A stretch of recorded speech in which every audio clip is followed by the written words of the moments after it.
Good afternoon and welcome to Cyclone Lanes for our second home bowling meet of the year. This is Bailey Portwood here to announce today. We are currently starting our meet against OABCIG Falcons. We're going to go ahead and start with our starting lineups. We have our varsity girls on lanes 3 and 4. Starting lineup for our varsity girls are McKenna Erickson, Eden Raymond, Alyssa Funke, Katie Stern, Andrea Wrightvelt, and Ivy Stevens. For the Falcons on lane 4 varsity girls, we have Hope Gann, Jaylee Williams, Shaylin Bloom, Kendra Baker, Lizzie Hoffling, and Tori Wallace. On lanes 5 and 6, we have our varsity boys. Starting on lane 5 with our varsity Harlan boys, we've got Eric McCulley, Jason McDaniel, Donnie Smith, Caleb Ernst, Wyatt Swank, and Logan Strom. On lane 6 for the varsity boys on the Falcon side, we've got Lane Howard, Trevor Grader, Alex Weir, Chase Meisner, and Blaze Wilcox.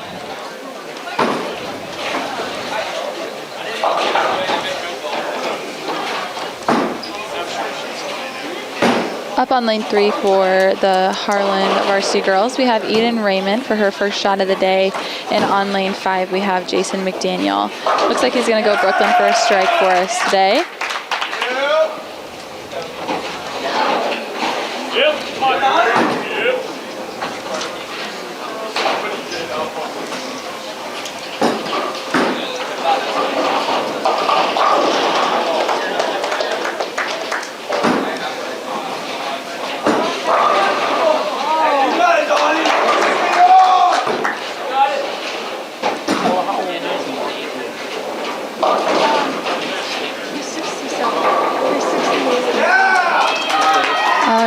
Eden Raymond was able to pick up the spare on lane 3 over there. She unfortunately started with a gutter ball, but was able to come back and knock all 10 back for the spare for the varsity girls. The varsity girls had some success earlier in their season last week with the Red Oak tournament on January 14th. We came out with Andrea Wrightvelt on top with a 201 high game, which was a season high for the girls' individual games. And then she also had a 385 two-game series, which actually won her the tournament on the individual side. So that's a great way to kind of start the early part of the season. They then went to Clarinda last week, and now we are here for our second home meet. Lots of high scores coming off of those last few meets, but obviously looking to break some more of those season records today, just with more practice since the first home meet, and of course being on home turf always helps. On the boys' side over here on lane 5, we have a few good starts over here. Eric McCulley started with a 9 spare. Caleb Ernst and Jason McDaniel both started with strikes.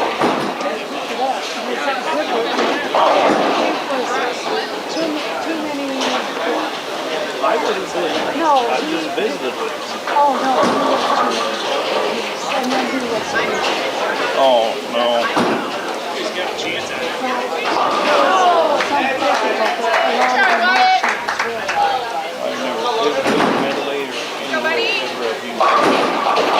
All right, we've got our last bowler up on lane 5 for the varsity boys as they start their journey throughout the first frame. A little bit of a struggle there for Wyatt and Donnie. We'll see how Logan can handle this. Fortunately knocked that 5 out of the 5-10 split. So now we just got a 10 pin left to pick up. Andrea Wrightvelt up on lane 3. Like I mentioned earlier, she did come away with the individual high series in games from the Red Oak tournament last week. So hoping for another good meet for her today, especially, again, just being on our home lanes. The ability to kind of figure everything out a little bit more when you're at home is always a good feeling on the lanes.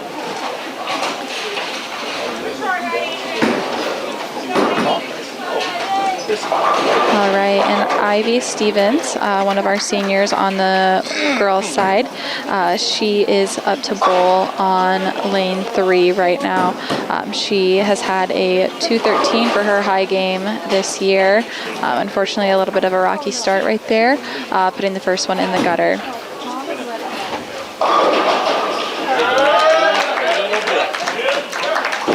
Smooth things, not She did just beat her high 2-game series of 332 and replaced it with a 338 earlier this week, or last week, excuse me. So we'll see if she can top that off a little bit more tonight. Second ball looked much better. Oh, you know, that's one thing I never once. The Cyclones do have one more home bowling meet this season. That will be on Monday, January 27th. So we'll be back here in just a few short days for that. And that will be our senior night. We do have 4 seniors, I believe, graduating. So if you want to come out and support your favorite senior bowler, we'd love to see you here. And that will start at 3:45 on Monday, January 27th. Got Eden Raymond up again on lane 4. We'll see what count she can grab for her spare from the first frame. Pretty good count. Looks like she's going to walk away with a 6 count on that, which is always helpful on a spare.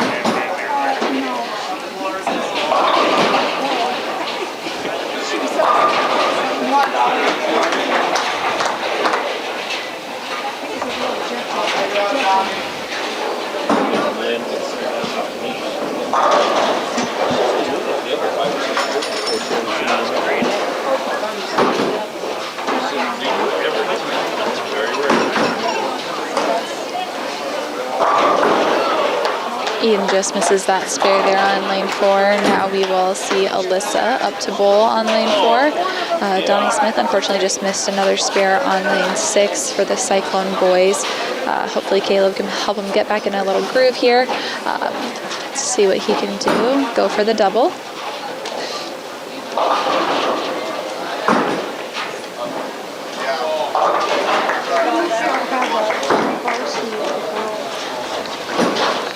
I must not know.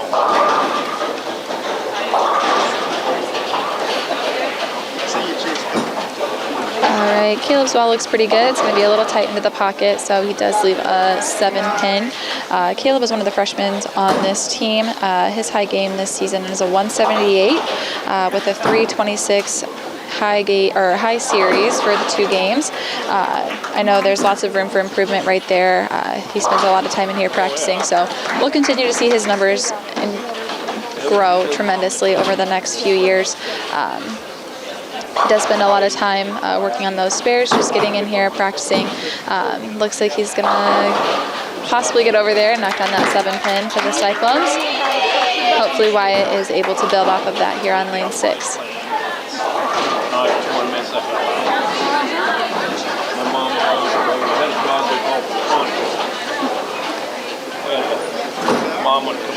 OABCIG boys had a really good second frame here on lane 6, all closed, which is always a good feeling.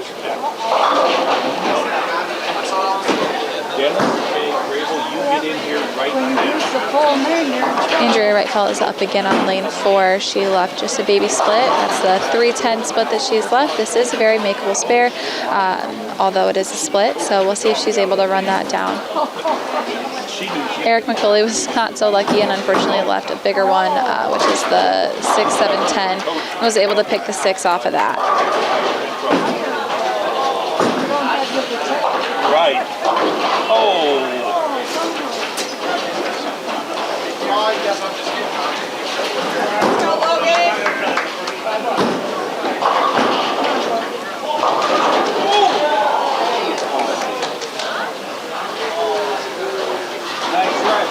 What town is this actually? It's like Ida Grove? Ida Grove, Battle Creek, Arthur, and Odebolt, I think. Logan Strom just had a very lucky strike there on lane 6. All the pins just decided to fall.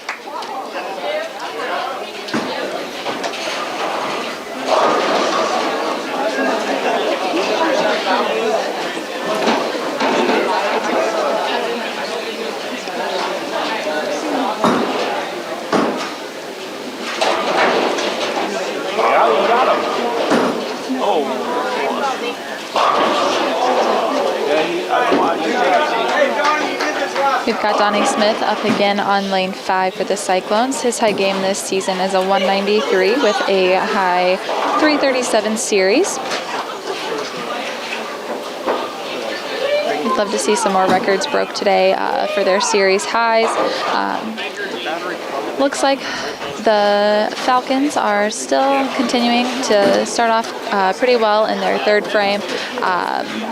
Looks like Lane had a pretty tough leave there on lane 6 and was able to get a 2 count out of there.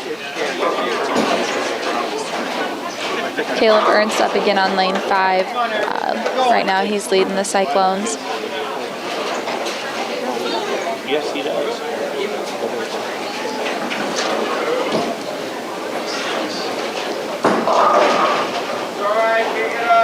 I'm in a little bit tough of a spot to see what their leaves are until they turn around to come back on the approach.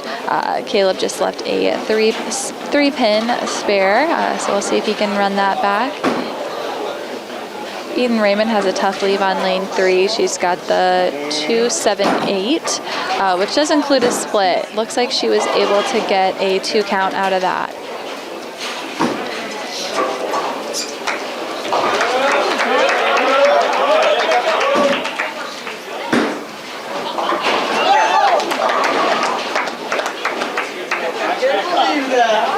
We've got Wyatt Swank up on lane 5 now.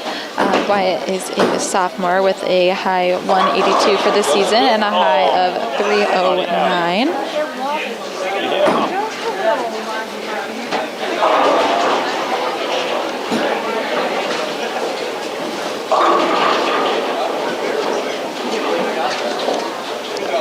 Looking at the rest of the bowling season schedule for this year, like I said, Monday we have senior night against Red Oak on the 27th here at Cyclone Lane, starting at 3:45. Then February 1st, we have a tournament up in Lamar's, Iowa. That will be always a good one. Early start time, but always a tournament that's well worth it. Lots of good competition, especially with those northern Iowa schools. Looking at some of the Sioux City schools, Lamar's has always had a very strong program. So regardless of outcome, it's always a good tournament for our bowlers to continue to grow. February 6th, they have the Monarch Memorial Tournament, which will be in Denison. February 7th, they have the Lynx Baker Bash at 12:30.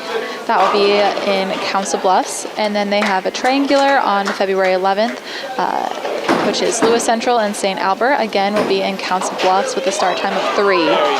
Postseason is just going to be the Hawkeye 10 on February 14th. Always usually falls around Valentine's Day on that Friday, which will also be in Council Bluffs. And then we've got our Girls State Qualifier on February 17th, location to be determined. And Boys State Qualifier is going to be February 18th.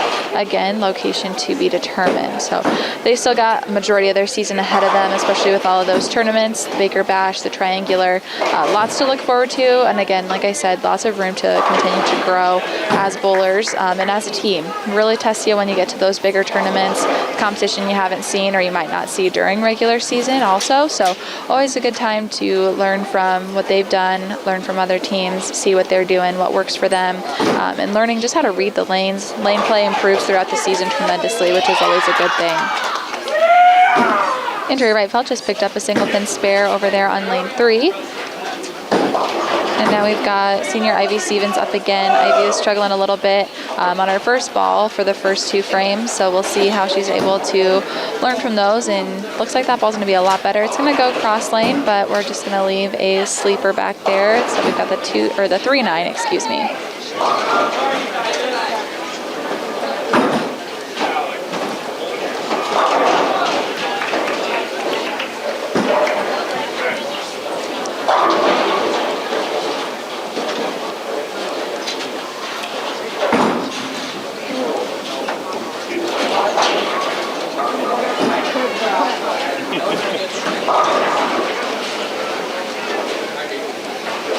Ivy's up to cover the spare on lane 3, and she's going to grab it.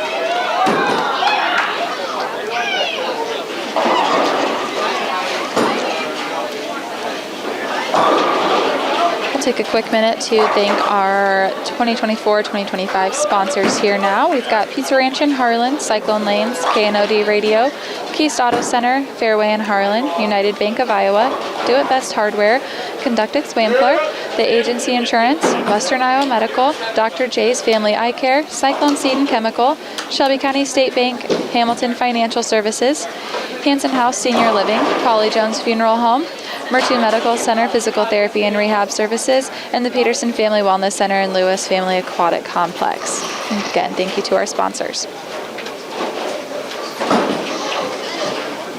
Kenna Erickson is coming off of a strike for the Cyclones.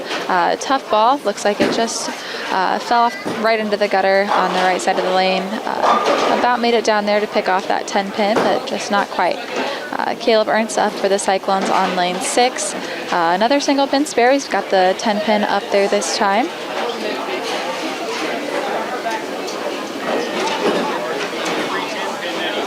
All right, and he's got a good ball there. Even if you're not striking, the nice thing is a 9 spare for a whole game is still going to get you a 180, which is a pretty decent game for a lot of these high schoolers. If all of them did that, they would all have a season high of at least 180 or above. So always something to look at, something to consider, and just shows you, again, why spares are so important in the game of bowling. Wyatt Swank can't seem to catch a break here. This is now his second official split of the game. But some of his counts have been tough. His leaves have been hard. So we'll see if he's able to at least knock one of these down and maybe talk to one of his coaches and figure out what can be changed to just get things going a little bit better heading into the second half of the game. Eden Raymond just had a good ball on lane 4. Looks like it's going to hang on and at least get a pretty good count here.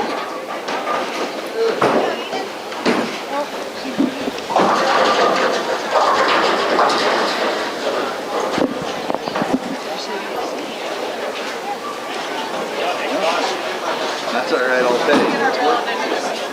It's working. Oh, that's good. Way to go, buddy. Joe's in the...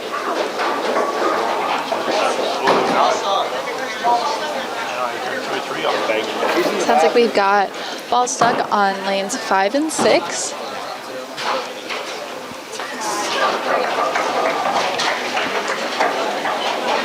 All right, so our varsity boys are going to take a quick break here.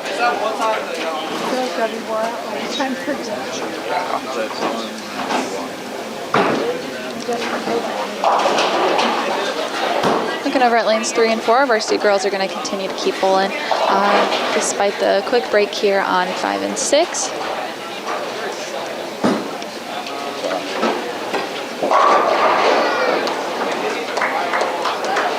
Our JV boys over on lanes 7 and 8 are going to make this a pretty quick day. Each team only has 5 bowlers. Teams are allowed to have up to 6, and then low scores will be dropped for that 6th bowler depending on series and game scores. So they're going to continue to move through pretty quick.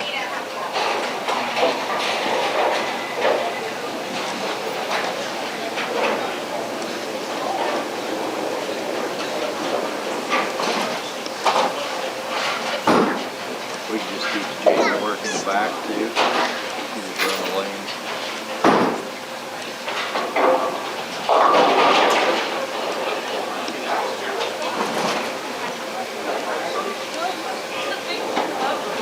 All right, looking at lane 4 over here, we've got Katie Stern up on lane 4. Again, her season high game is over 40 with a high 2-game series of 257. She had a very nice ball there, came up a little bit high into the pocket, and she left a 610.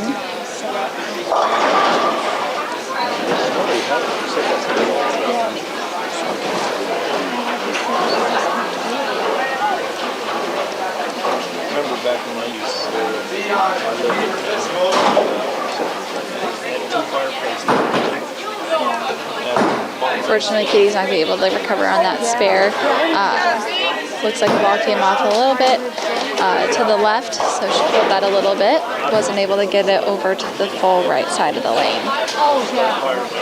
Still working on getting balls back from the underground. Sometimes that just tends to happen, especially if it's a little bit oily on those lanes. The balls don't have enough traction to get up the ball return, so bear with us while we figure out that problem. They're working to get that fixed. We've got all of our help tonight down there working on that issue. Andrea Wrightfeld up on lane 4, just put back all 10 for the Cyclone girls. And now we'll get back to Ivy Stevens. All right, varsity boys are gonna get going here momentarily.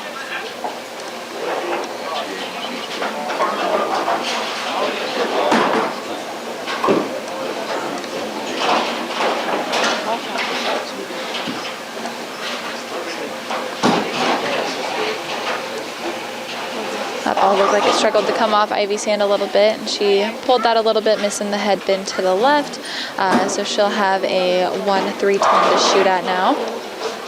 Eric and Cooley up on lane 5 to get the Cyclone boys back in action after that little intermission. Leaves a 5-pin.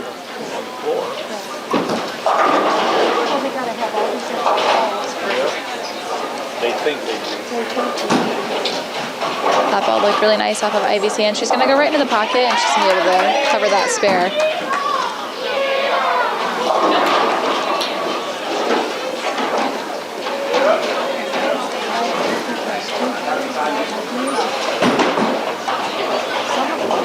All right, and Eric is able to cover that 5-pin there for the Cyclones.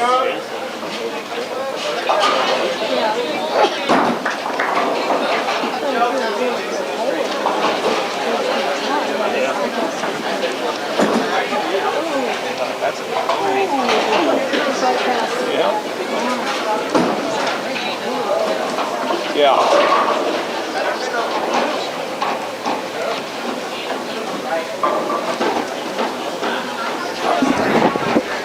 Caleb, 9-pin fell on 6, he needs a full wrap. 9-pin fell on 6, he needs a full wrap.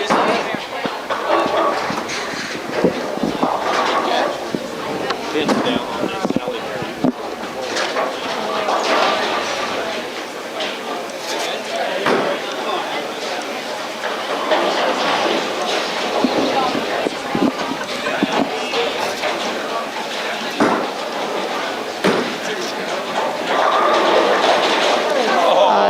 Jason just misses that 9-pin. That was part of his little bundle of a spare there.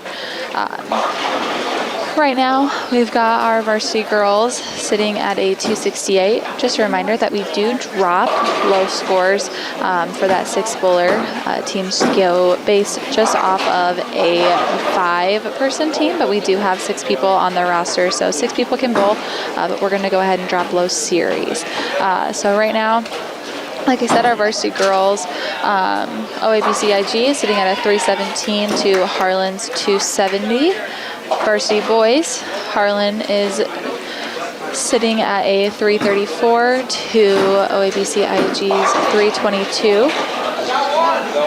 And our junior varsity boys, Harlan is sitting at a 218 to OABCIG's 311, excuse me.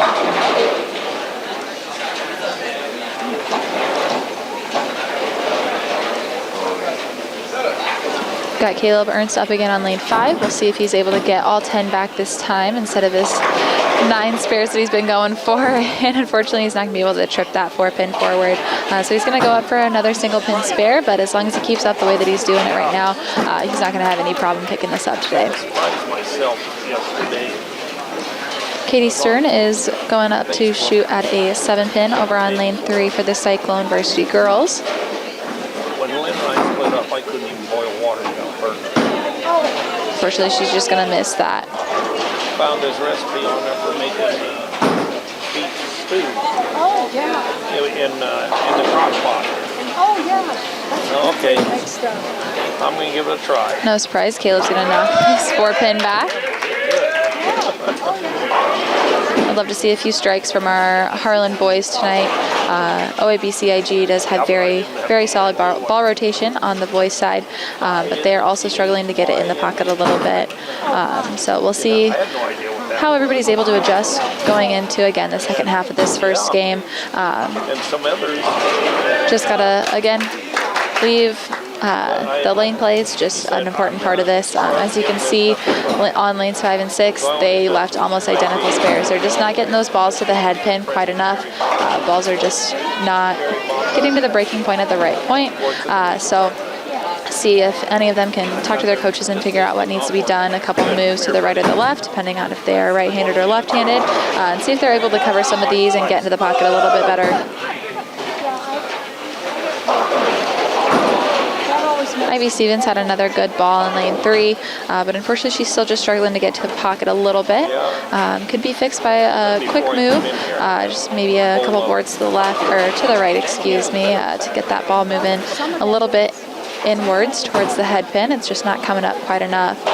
Logan Strom's ball was a little bit high, but he's going to go ahead and leave a 6 pin. And Ivy was able to pick up that 7 spare. That's her second 7 spare in a row.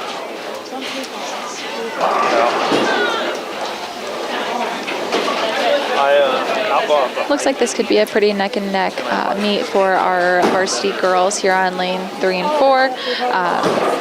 Keeping pretty in tune with where OABCIG is at. They just have a few more strikes than we do, a couple more fills across the board with spares as well, but our girls seem to be getting a little bit more confident with where they're putting the ball, so the spares will come in time. Just got to hone in on those and really focus on what we're doing on the lane. Eric Coley's ball looks good, but he's unfortunately still going to leave an 8-10. That 8 pin's really struggling to stay up, but looks like it was almost about to fall. Again, very good ball rotation on lane 5 from Lane Howard for OABCIG Falcons. He's been able to find where he needs to put that ball in the lane.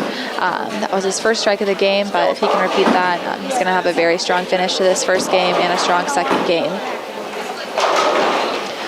Another strike for the Falcons on lane 5 from Trevor.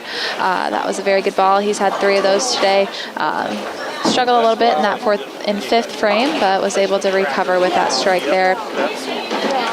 So far, it doesn't look like we have any clean games going from anybody on either team, and same goes for our junior varsity. So the second half needs to be filled with a lot of fills from the Harlan Cyclones to put them in a good position going into the second game before we start our Baker series. So for those of you who are not familiar, the format of a high school bowling meet during the regular season is going to be 2 individual games. Then we'll take a quick break to finalize all the scores, figure out what series is getting dropped from each team. And then we reconvene for Bakers. Baker format is a lot more fun in the sense of it really gets the whole team engaged in the game, and everybody's bowling the same game. So you're going to have one bowler who's going to be your leadoff. They're going to bowl the 1st and the 6th frame. Then we've got 2nd and 7th, 3rd and 8th, and so on. You're going to finish with your person in the 5-man spot. So you've got your anchor is what people tend to call that person in the 5-man hole. So it's going to be the 5th and 10th frame that you rely on that 5th bowler for, hence why they are called the anchor. They have the opportunity to have a couple more shots because they have that 10th frame. So you want to have your strongest bowler in that 5-man spot. Just to make sure that you're hopefully getting an extra shot in the 10th frame, whether it's 3 strikes, a spare and a strike, 2 strikes and a count. There's lots of ways that it could go, but as long as you're getting that extra shot in the 10th frame, that means a lot. So we will get to see the Baker play today.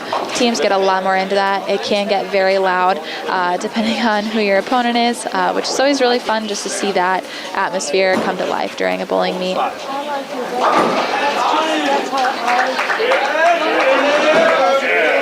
All right, Donnie Smith up on lane 6 was able to get a 7 spare for the Cyclones. And we're back to Caleb Ernst in the lineup.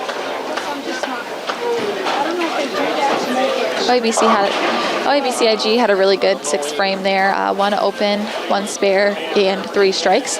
They also only have 5 bowlers on their varsity roster, so they won't be dropping any scores, and that also means that for all 5 Baker games, they will have the same lineup, or same 5 bowlers. They might change that lineup a little bit depending on how everybody's bowling, but they'll have the same 5 boys bowling all 5 of the Baker games. Caleb Ernst comes out with a 7 count here in the 6th frame. He left the 2-4-6. This is an easy spare. As long as you know where your strike shot is at, you're just going to move a little bit to make sure that your ball comes up a little bit more. So you're going to move for him and be a couple boards to the right, just to see if you can get that and kind of hit it in that 2-5 pocket. Excuse me, he left the 2-4-5.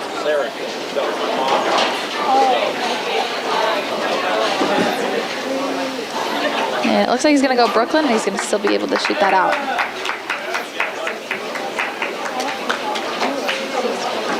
Is it ringing? All right, Wyatt Swank up again for the Cyclone boys. Would love to see him get a good count here. He's been struggling this game. Just needs that one confidence boost, one good shot, and a repeatable shot. Get it right in the pocket. And this looks like it's going to be one of his better shots there. Left a very makeable spare. Just has the 5-8 there. Not that far. Coverage of the 2024-2025 Cyclone season has been brought to you by a generous donation from the Harlan Pizza Ranch. Visit Pizza Ranch in Harlan and thank them for helping us bring you live coverage of Cyclone sports this year, including our brand new scoreboard camera. Cyclone Sports on HLTV Channel 15 has also been sponsored by Do It Best Hardware, The Agency in Harlan, Hamilton Financial Services, Fairway in Harlan, Western Iowa Medical in Harlan, Peterson Family Wellness Center and Lewis Family Aquatic Complex. Live well. Murtu Medical Center, Physical Therapy and Rehab Services. Hanson House Senior Living. Experience life, experience Hanson House.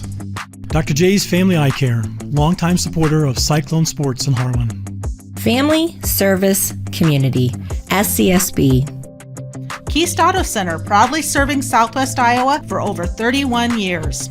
Polly Jones Funeral Home, longtime supporter of Harlan Community Athletics and events. Cyclone Seed and Chemical, build a bigger bin.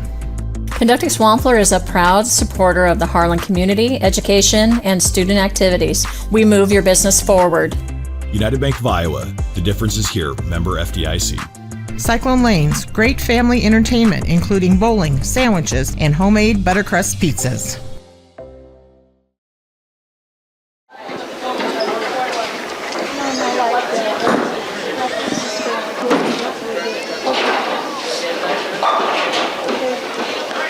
Got Jason McDaniel up on lane 5.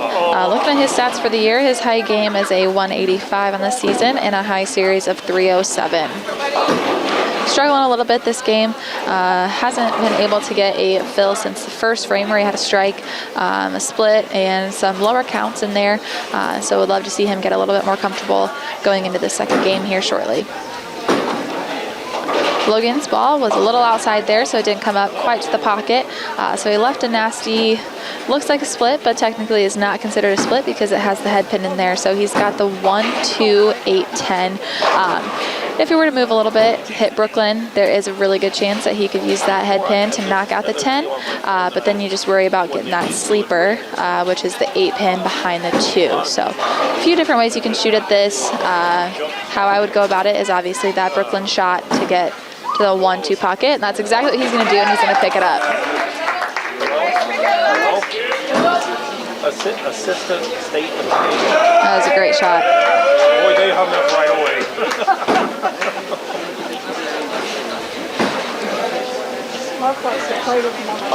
All right, Ivy Stevens can't seem to get away from these 7 counts here, but she has been able to cover the last couple.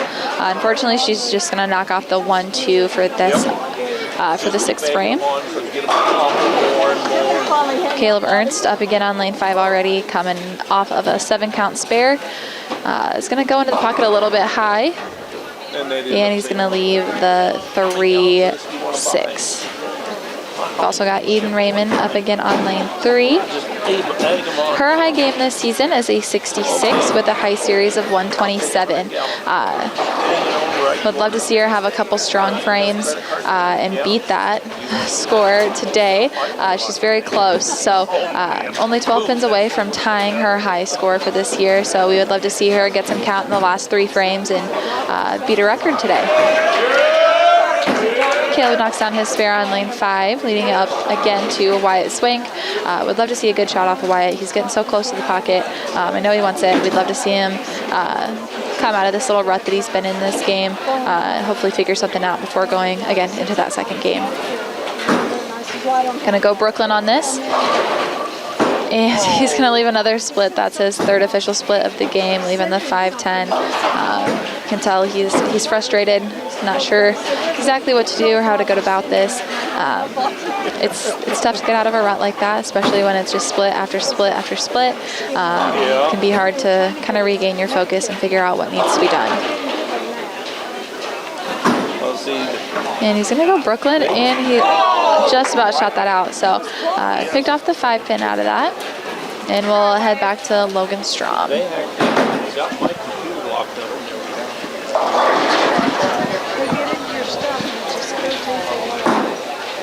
Ended up, I had to get a new computer.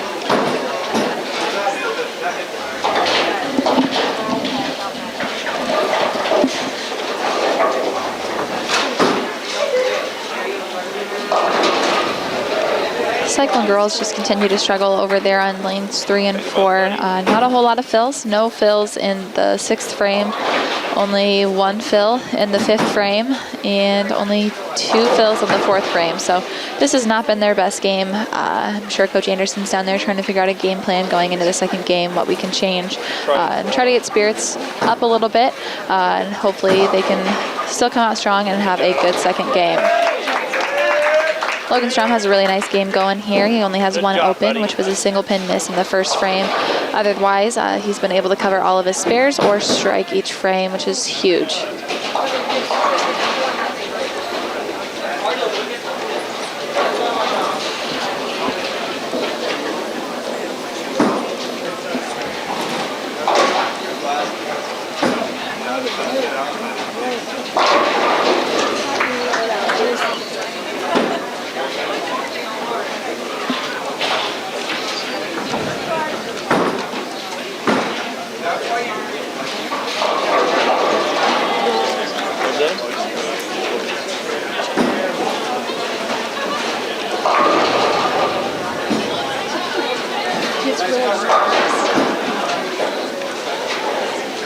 All right, good shot off the hand for Ivy Stevens. Just left a 4-7 there. I would love to see her pick this up. We've got another split on lane 6 from Eric McCulley. He's got the 4-6. Can't speak very well today. So he's got the 4-6 up there. Some people call this Grandma's Teeth for the split. Everything has a little bit of a weird name in bowling, but Grandma's Teeth is probably one of the more stranger ones to me. See if he's at least able to pick up one of these. He has also had a number of splits today. This was his 4th split of the game, and he unfortunately was not able to get any of them off there. We'll see how Jason McDaniel can recover for the Cyclones. I should have shut it off earlier. Yeah. It's down to only 9% on the battery. I'll just leave it off.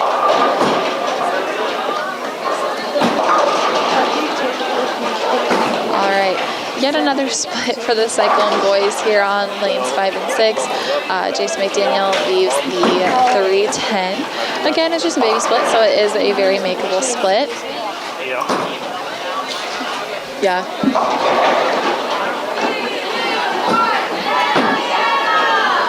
All right, McKenna Erickson was able to get a strike for the Cyclone girls, starting off the 8th frame strong. Love to see another one on the board for them. We've got Eden Raymond up on lane 4. Like I said earlier, she's very close to breaking her season high of 66, so she just needs 12 pins here. Would love to see her get those in the next few frames.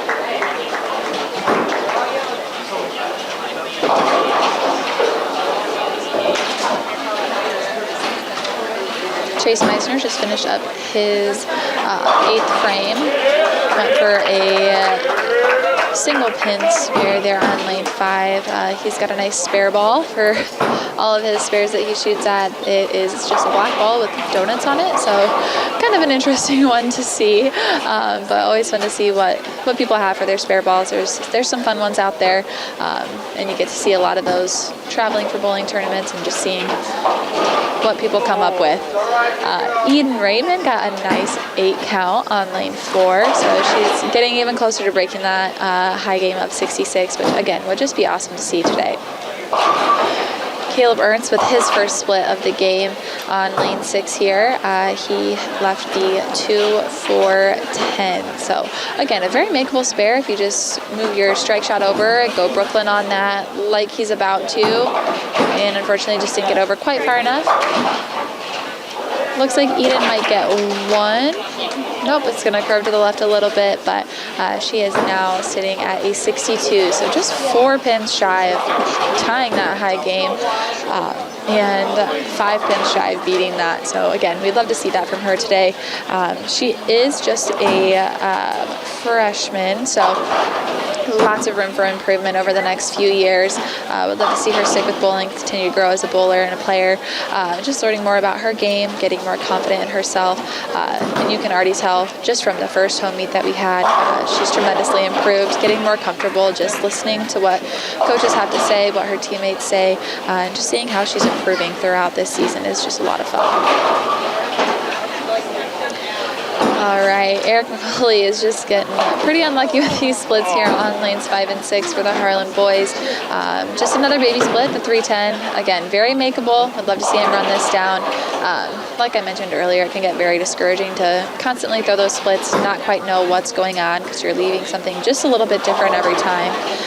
So love to see them be able to figure this out, try something different in the 10th frame, and be prepared for that second game to come along.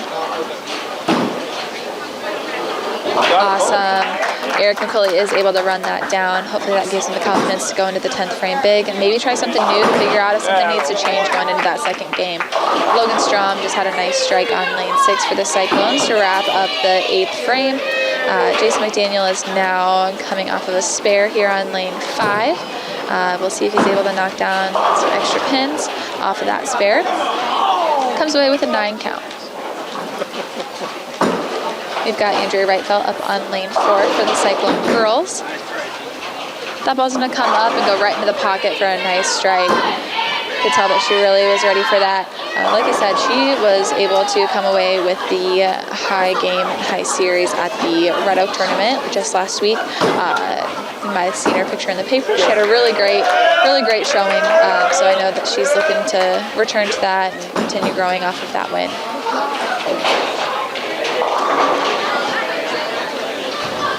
Ivy's ball looked a little odd off of her hand. Wasn't quite where she wanted to place it. Didn't have the same rotation as her previous shots. But she was still able to come away with a 9 count.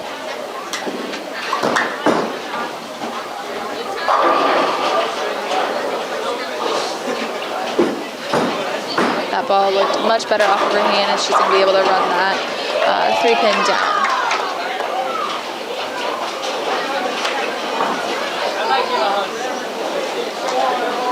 McKenna Erickson is up on lane 3 for the Cyclone girls. She's going for an 2-pin conversion for the Cyclones, coming off of a strike. And the ball looks good, and she's going to be able to run that down, which was much needed for the girls.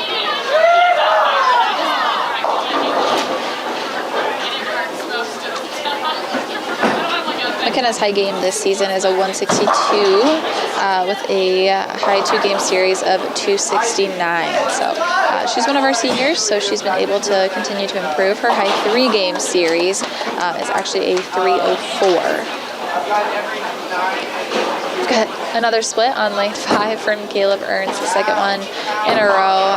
Again, just a baby split, so we'd love to see him convert that. And we've got Eden Raymond on lane 3. She threw a great ball, and she just beat her high game for the season, so that's very exciting. She got a 9 count. So she is now sitting at... Sorry, she's sitting at a 71.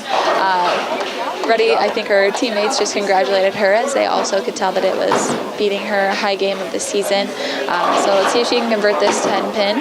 And if not, she's still got another frame to continue to beat that high game that she just previously had. Doesn't look like it's going to get over there to grab that 10-pin, but regardless, very good game for her, setting a new record for herself.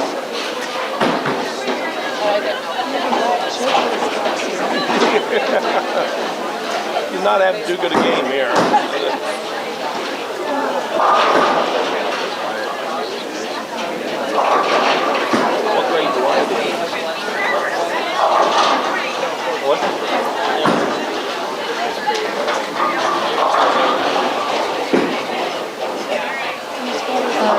Swank had a much better ball here on lane 5. Still went a little Brooklyn, but he left the 1-3-6, and it's unfortunately just going to pick 2 off of that.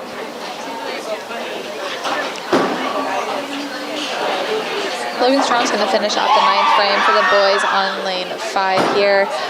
Eric McCulley is going to get the 10th frame started here for the boys. Varsity girls on lanes 3 and 4 are about halfway through their 9th frame, and then we'll just finish up with their 10th, and we'll get started on the second game here. JV boys are also starting their 10th frame for the most part. It looks like Harlan's Zeke Christensen is leading us into the 10th frame on lane 8 over there. Right now, Harlan junior varsity boys are down 414 to OABCIG's 553. Again, each of those teams only has 5 bowlers, so what they have will stand. They won't be dropping any low scores.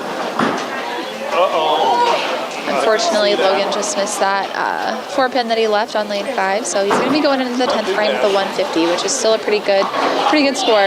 His season high is actually a 235 with a high 2-game series of 412.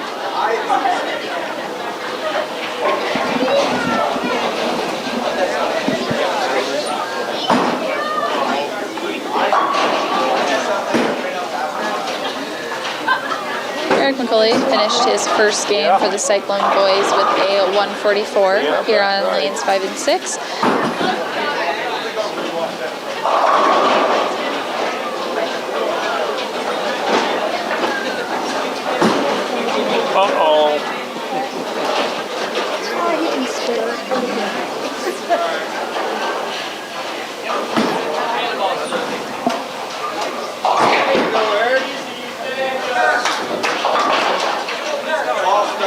He's going.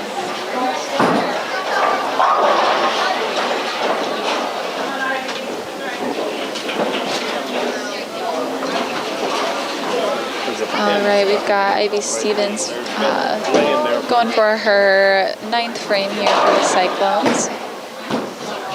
Tori Wallace up on lane 4 for the Falcons. She has a 3-bagger right now for strikes, and she's looking to make it a 4-bagger, but unfortunately going to come up short, just leaving a single 4-pin.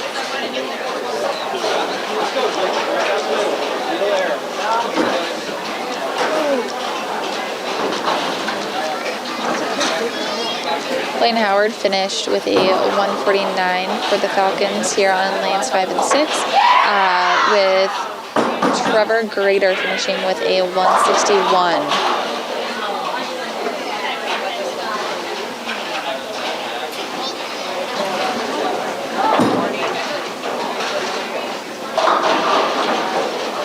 Much better ball on lane 6 for Jason McDaniel. Started off with a gutter in his 10th frame on a 9 spare, which is never fun. He is going to have another shot here in the 10th frame for his extra ball.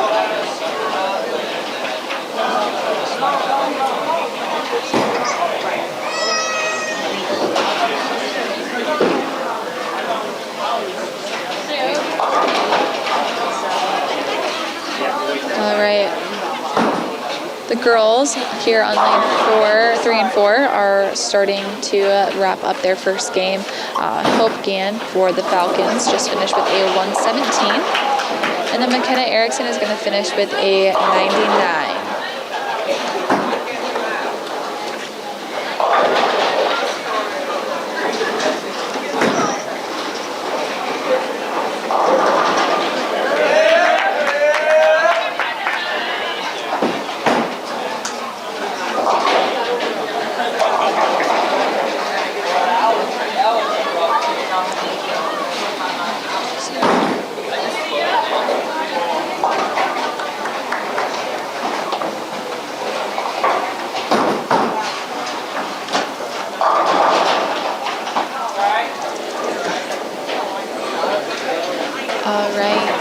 Raymond is up on lane 4 in her 10th frame here for the Cyclones. She is currently sitting at a 74. So like I said, she already beat her high game of a 66 the last frame, which is awesome. her teammates did a little cheer for her there, just showing that they were very excited for her, so it's always a good feeling. So it looks like she's going to get a couple more pins to finish with scoreboard went away quick. She's going to finish with a 78, so she did improve her high game tremendously, which is always very exciting.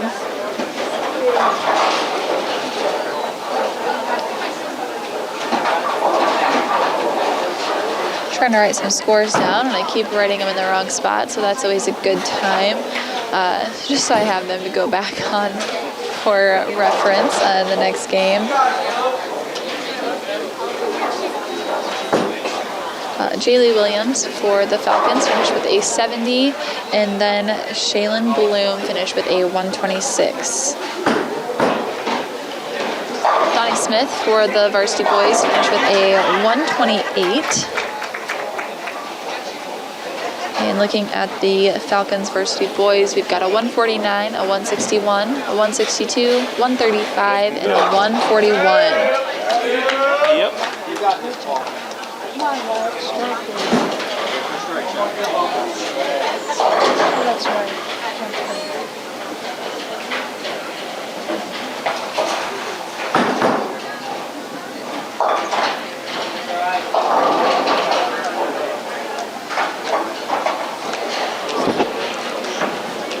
All right, Caleb's ball's just going to hang on.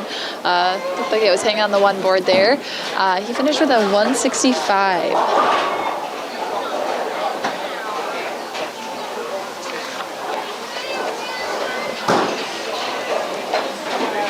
Wyatt Swanks just hoping that he can figure out where he needs to be for the second game. Still came up a little bit short to the pocket there. Needs to make a move, needs to adjust, take a minute to talk to his coaches during this little break and figure out just what needs to happen. Kendra Baker for the Falcons on lane 4 finished with a 146 today.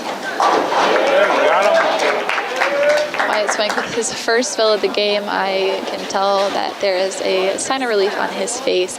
Right now he's sitting at an 89. Obviously can't break 100 now, but would love to go for that strike just to get a 99, just to finish close to 100. And he's going to do just that.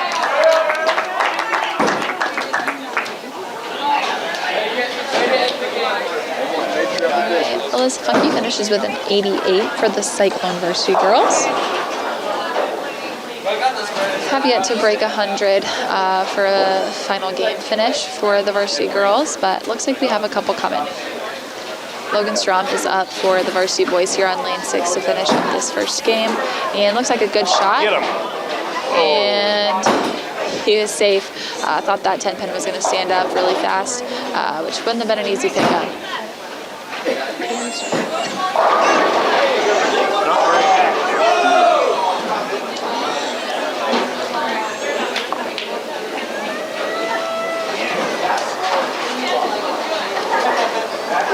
Lizzie Hoffling finished with a 163 for for the Falcon varsity girls on lane 4, and now we've got Katie Stern up for the Cyclones. Tori Wallace finishes with a 172, which looks like it's a high for the girls' side of things today. Looks like that might be our high across the board, actually. High game for the Falcon boys was a 162. Get them all. And Logan Strom's going to finish with a 170 on the nose. Oh, really? Oh.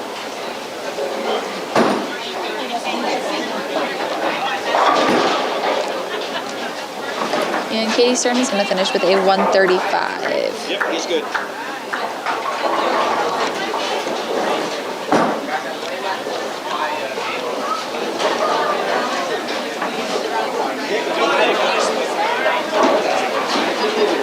Don't see Eric drinking water like he did the other day. Yeah, but he's not drinking very much.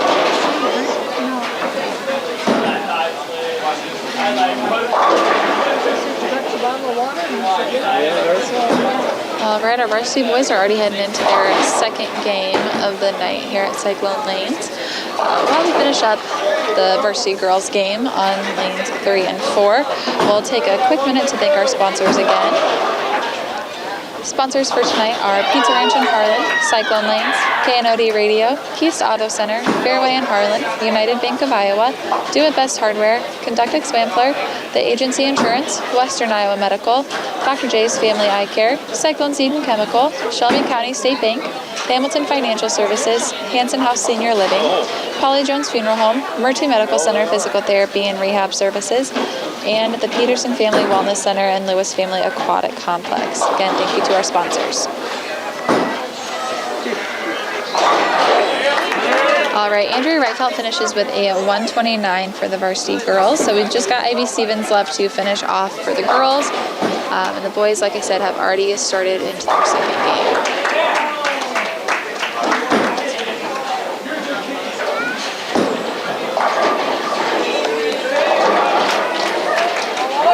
McDaniel starts with a strike on lane 6 for his second game. Just about didn't have that 7-pin fall, but it decided that it was time.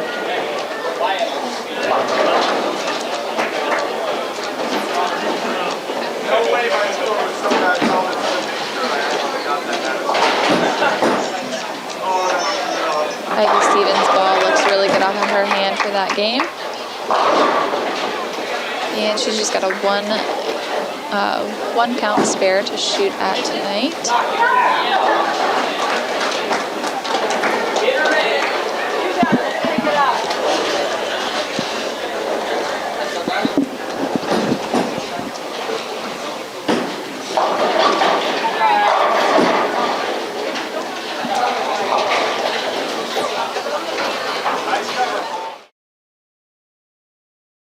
How do you top Pizza Ranch's legendary cheesy ranch sticks? Any way you want. Get a load of these. Our new loaded cheesy ranch sticks are now topped with an extra layer of flavor. Skillet crust, melty cheese, herbs and spices, and up to 2 of your favorite toppings. They're the ultimate appetizer on the buffet or on the go. Don't you just love that new menu item smell? Pizza Ranch, everyone's favorite buffet. This program has been brought to you by Dylan Hamilton, financial advisor with Hamilton Financial Services, a financial advisory practice of Ameriprise Financial Services, LLC. Contact Dylan today at 712-235-5500. Office is located in Harlan and Walnut. Harlan Do It Best is your best source for friendly service, expert advice, and innovative products. Whether you need to build it, paint it, fix it, or grill it, we have it all. Our full-service paint department, utilizing Valspar paints, can match any color for your interior and exterior painting projects. Check out our new Diablo tool aisle for all power tool accessories needed for your home improvements. Make grilling easy with our full selection of grills and grilling supplies. Harlan Do It Best, conveniently located at 1810 Chatbird Avenue in Harlan. Western Iowa Medical, providing outstanding service and the highest quality medical equipment and supplies in Western Iowa. At Western Iowa Medical in Harlan, it's our mission to meet all your home health care needs.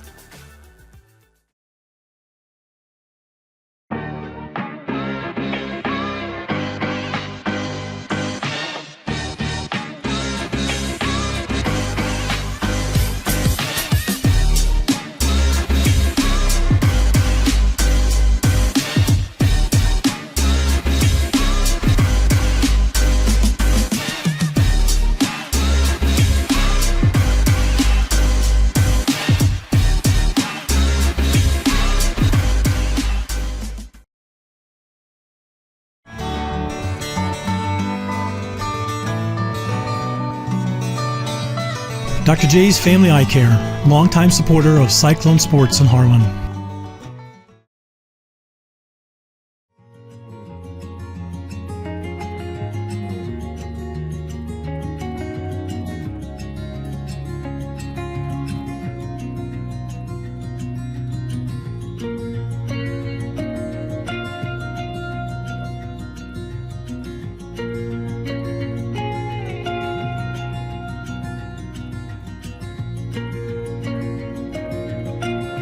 Hanson House Senior Living, Experience life, experience Hansen House.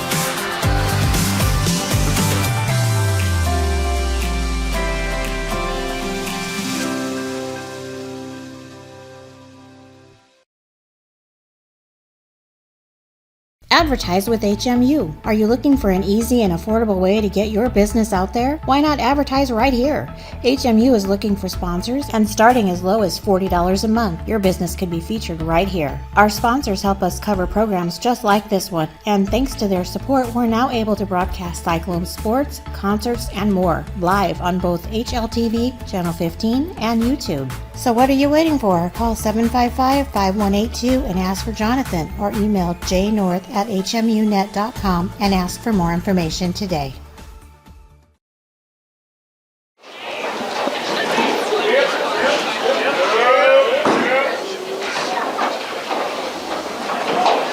All right, and Caleb is up to shoot at his 2-pin. It's really solid with those nine counts last game and those 1-pin spare conversions.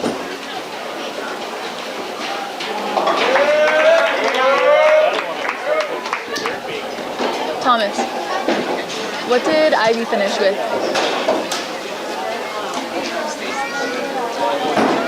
142? All right, and Ivy Stevens finished with a 142 for the Cyclone Varsity girls.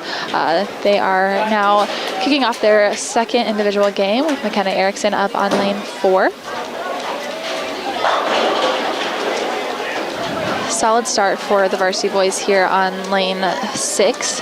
White Swank with a 6 count, very makeable 6 count spare conversion. It's got the 1, 3, 8, 10, or 9, 10, excuse me.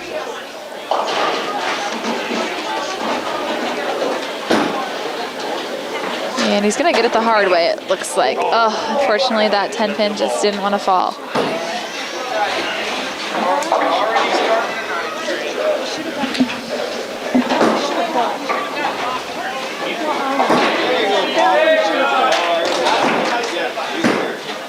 All right, we've got Eden Raymond up on lane 4. I know she's probably excited to be coming off of that high game for herself in the first game. Fortunately, not going to start this game off too hot. Put that first ball right in the gutter, unfortunately. But hopefully we can make a good comeback for the rest of this game. Just got to keep that arm straight, look a little bit further down the lane, follow through with those shots, and just keep your eye on the pin. That's the best thing you can do in these situations. Sometimes it is really easy to have the best game that you've ever pulled, in competition, and then kind of be on a high from that and not be able to perform your best during that second or third game, whatever it may be. Yeah.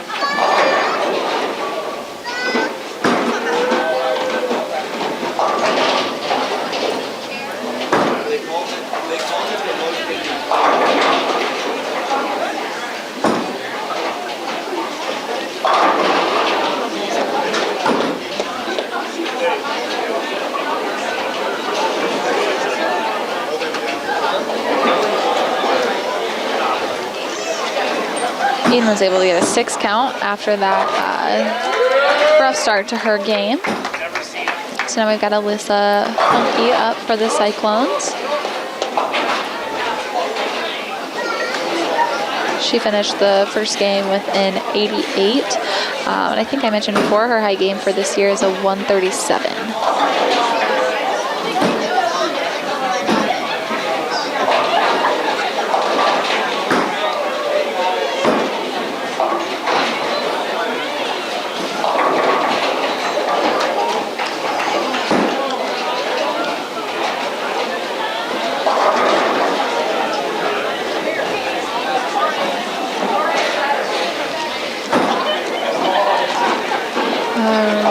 She's been able to convert that spare on lane 4. And Jason McDaniel is only unfortunately going to get 3 out of 4 on his conversion on lane 5. Now we're looking at Donnie Smith, who is looking to double up on that strike he had in the first frame. Katie Stern up on lane 4 for the varsity girls. She's going to go Brooklyn and end with an 8 count. She's got a 3-pin with a sleeper 9-pin behind it. Donnie's ball looks pretty good. Unfortunately, it's not going to come up into the pocket at all. I can knock the head pin out of there, but still left the 4-5-7. Katie Stern looking for a little advice from her teammates and Coach Anderson about how to go about the sleeper. Those sleepers can be tough. You don't want to go about it the wrong way. Sometimes throwing a hook at it is the best way to pick it up, but sometimes it's also easier to just throw straight at it. So it just kind of depends on personal preference and what you're most confident in doing. Looks like she's going to decide to hook in at it. She's only going to knock that 3-pin off the front, and her ball's going to deflect the 9-pin. Caleb Ernst has a nice ball off the hand on lane 5. Came up a little bit high. He's going to leave the 3-pin.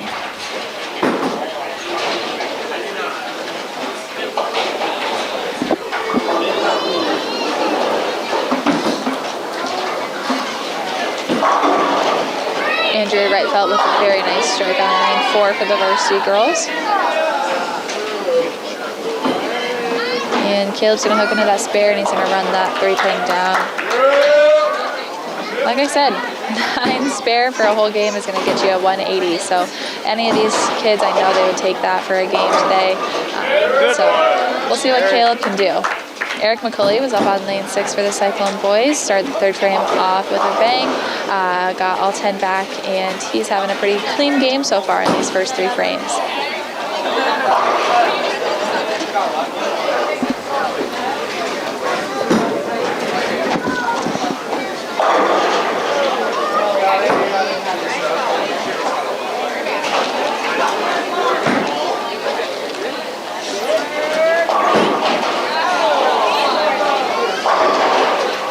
All right, Ivy Stevens started her second game off with a 5-7 split on lane 4. We'll see if she's able to convert that. She's going to be able to knock. Thought she was going to get that 5-pin out of there. Unfortunately, she didn't get any of those.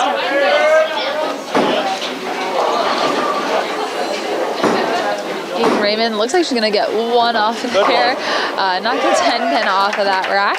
And then Logan Strom just put all 10 back on lane 5 for the Cyclone varsity boys. Fall over, oh yes! Donnie Smith up on lane 6, that 2-pin. We're not sure if it was going to fall over. It was wobbling quite a bit.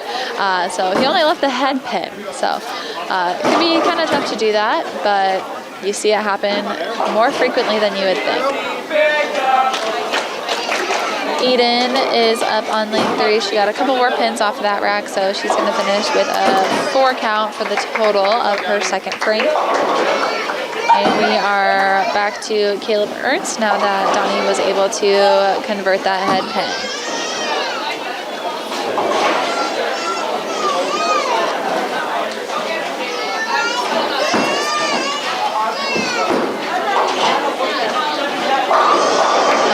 Caleb Ernst puts all 10 back again.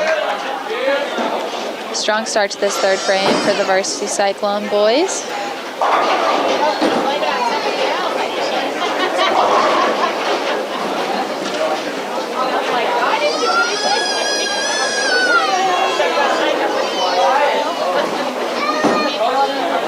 All right, I know Wyatt is just itching to get something done right here on lane 6 this frame. It's easy to get frustrated with yourself, especially when you're used to averaging over 100 each game, then you come up short. That ball's going to be right in the pocket, and it's going to be all 10 back, which is awesome. You could tell he needed that. Confidence booster for sure.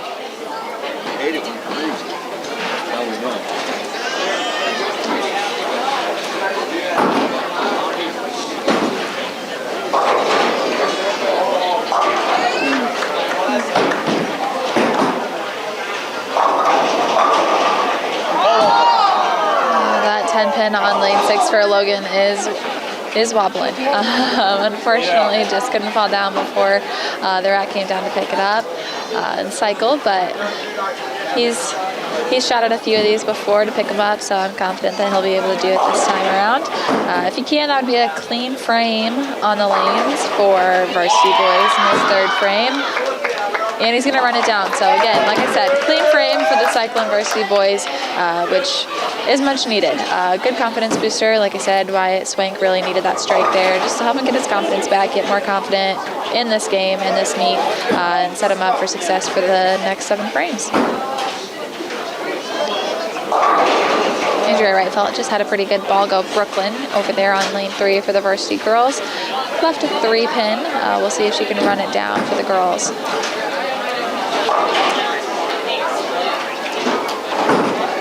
Falcon varsity boys seem to be struggling a little bit more to find their spot this game. We have a strike on lane 6 from Lane Howard to start off the 4th frame. But before that, we got quite a few opens over there, a couple gutters here and there. Looks like they might be struggling with sliding a little bit. Chase Meisner was up there, threw a gutter ball on the strike. Looks like he was sliding around a little bit. Also made that expression in practice. Just, hey, what am I doing wrong out here? Just sliding around. You just have to get used to it. Different approaches at different bowling centers are gonna vary, especially during the winter. Things can get a little bit slippery. During the summer months, synthetic approaches especially can get a little bit sticky. So we do have wood approaches here, so usually we don't see too much of a difference from season to season. But some of those newer centers, bigger centers that have upgraded to the synthetic approaches do see a little bit of a difference. So it can be a change when going from different centers for different meets, different occasions for bowling. Eric McCulley up on lane 5 for the varsity boys, starting off frame 4 with a 5-10. That's only the second split for the Cyclone boys this game, which is a dramatic decrease from the first game, which we're not going to complain about. We'll take that. So he's got the 5-10 up there. Like I said before, this is a makeable. You don't get lucky every time, but if you go Brooklyn on this, cross over to the left side where the head pin would be, sometimes you can knock that 5 over and it'll slide right into the 10.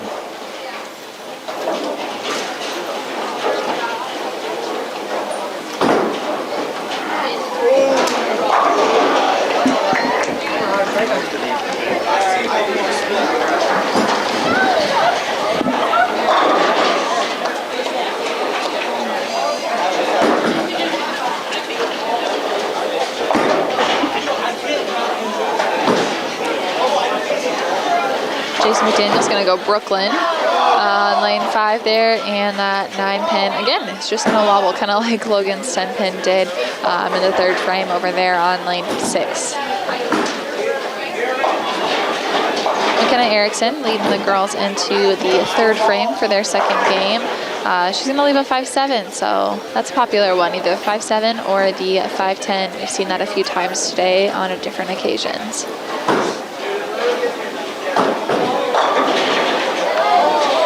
Jason kind of double dribbled that ball. It took off a little bit more than he had anticipated, so he's going to miss that 9-pin.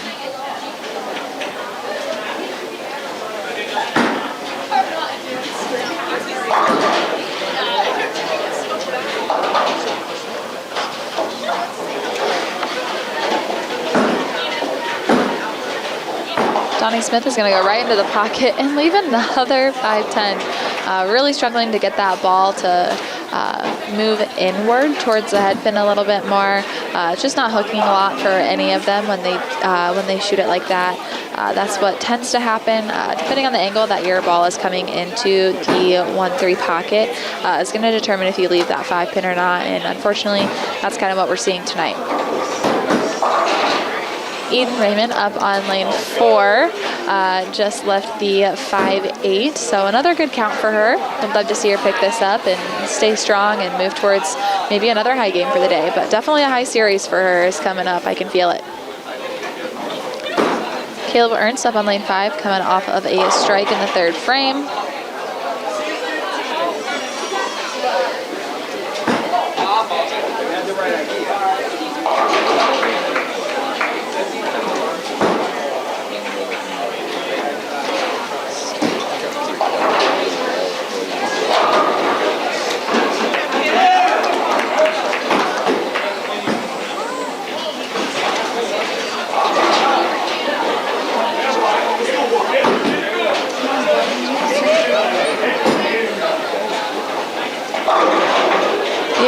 she's going to run that down. She just picked up that spare, which is awesome.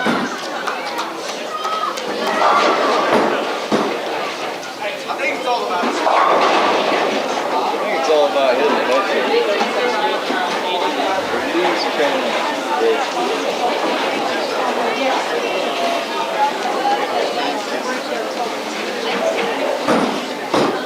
All right, Wyatt Spank up on lane 5. Just left the 1-3. Would love to see him get to the pocket, pick that up. Fortunately, just misses that head pin again.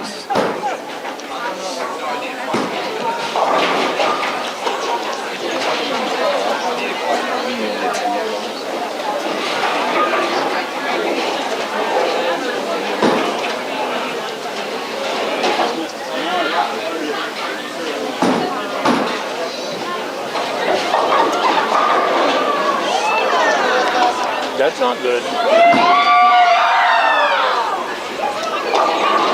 Jace McDaniel left the big 4 over on lane 6, which is the 4, 6, 7, 10.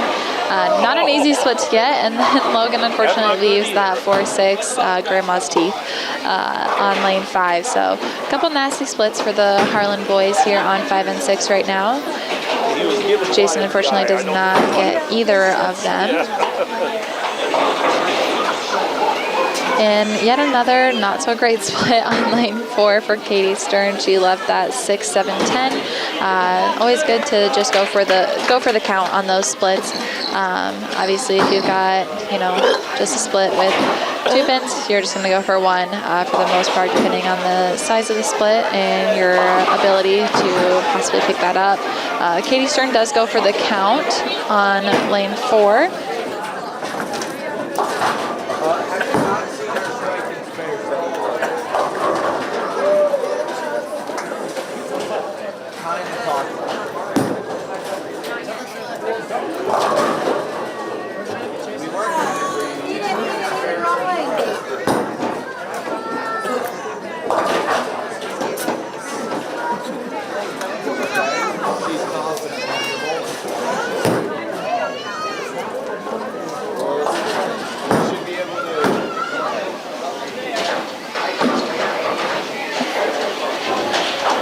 All right, we've got Caleb Ernst up on lane 6, coming off of a double. And we'll see if he can go for the 3-bagger there. Unfortunately, he's going to go for a washout. So he's got the 1, 2, 4, 10. Again, this is a makeable pickup. Just going to have to go Brooklyn, cross over to that 1, 2 pocket instead of the 1, 3 for a righty. And hope that either the 1 or 2 pin slides over and knocks out the 10 pin.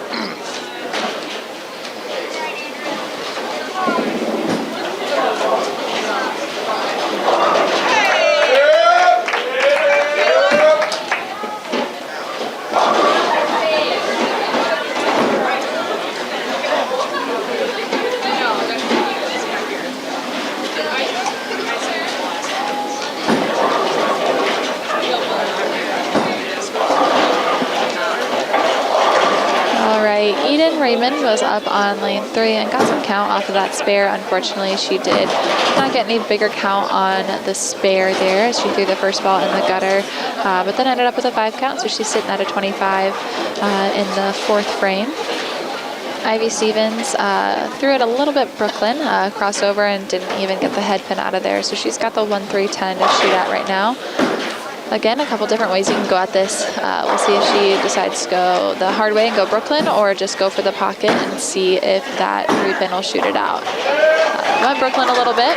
There you go. Was able to convert that, and Wyatt Swank was able to convert his 5-count conversion and get the spare in frame 5 for the Cyclone boys.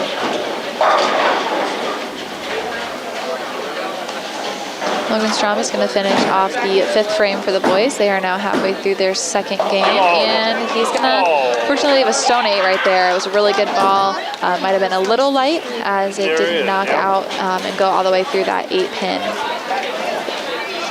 Yeah, there is.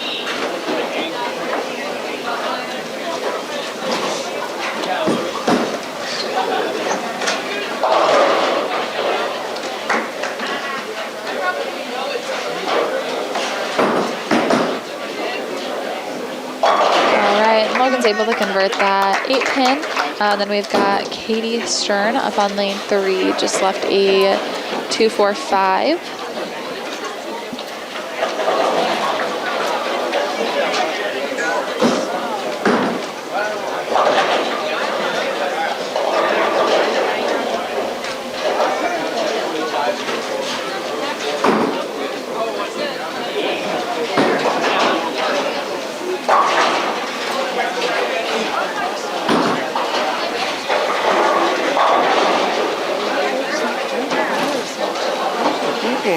No, I haven't seen him take a drink at all.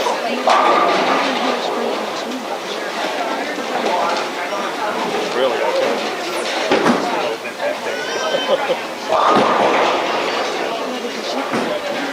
All right, we've got Eric McCulley up on lane 5 for the varsity boys. He also left a 2-4-5. We'll see if he's able to run that down. And then we've got Andrea Wright-Bell up on lane 3 for the varsity girls, and she left a 1-2.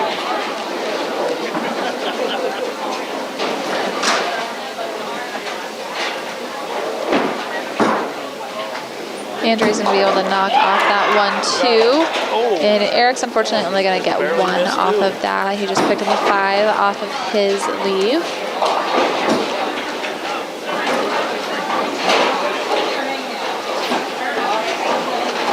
Be nice to see Jason McDaniel put something back right here. Hasn't had a fill since the 3rd frame. Looks like he's going to go Brooklyn and leave a 6-pin.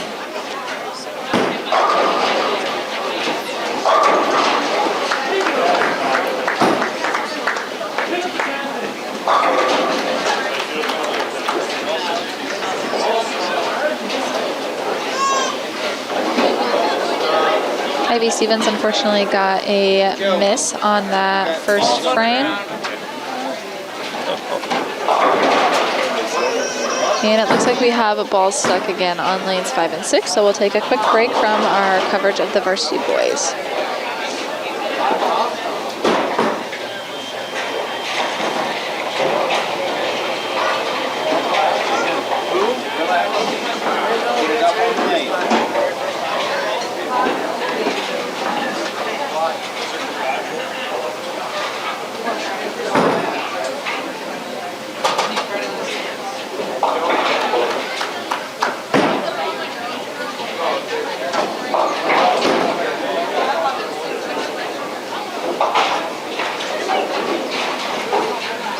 All right, our JV boys are already in their 6th frame. They might be finishing first.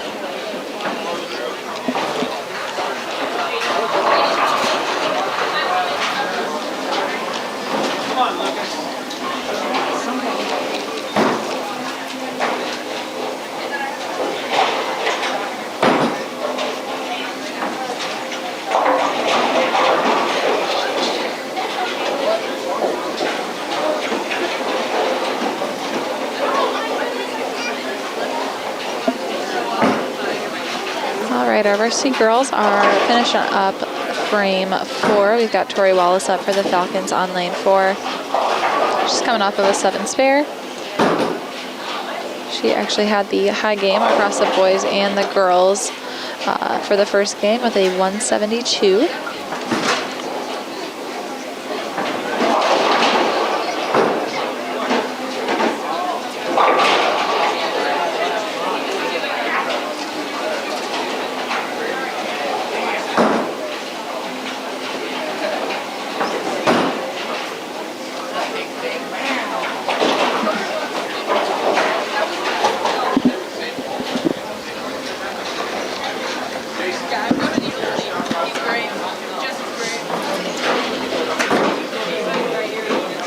All right, we'll get back on the Cyclone lineup on lane 4 with McKenna Erickson up starting the second half of the game in the 5th frame.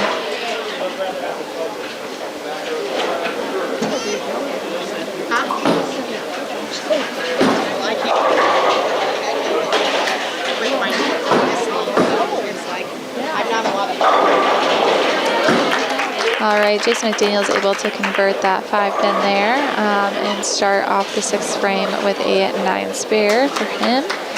Now we've got Donnie Smith coming off of a dry spell there with a split and a miss, and a 7-2 count.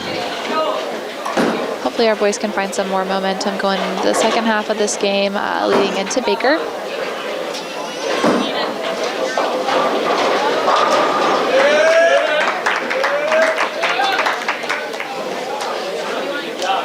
And now we've got Eden Raymond up on lane 4 for our varsity girls, and Caleb Ernst up on lane 5 for our varsity boys.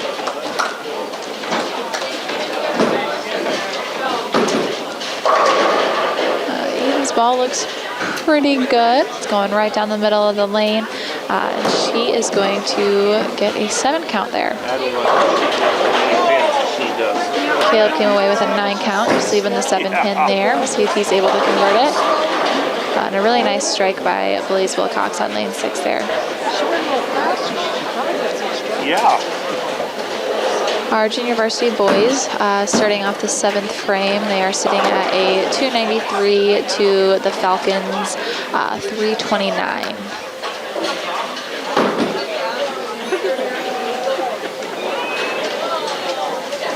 Oh, usually she's pretty accurate too. And Caleb's ball doesn't come up quite enough to knock down that 7th pin. That's his first open in a while.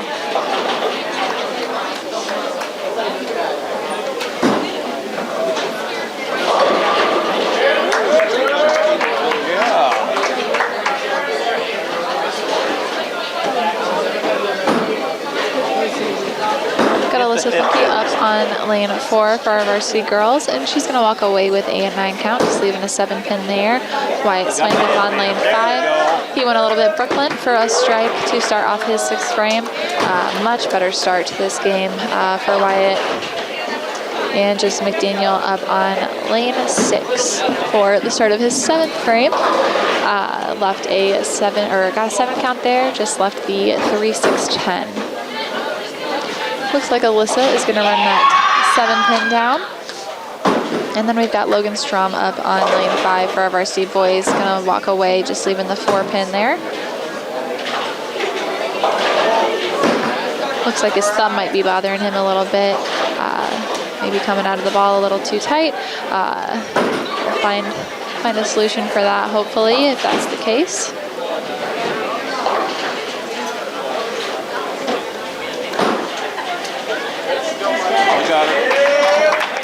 All right, and Logan's able to knock off that 4 pin and finish off the 6th frame for the Cyclone boys.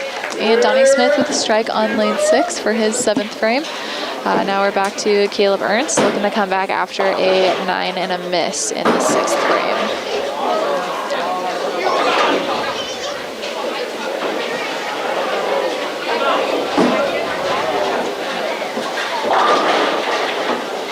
So what's Mark do with all his free time there?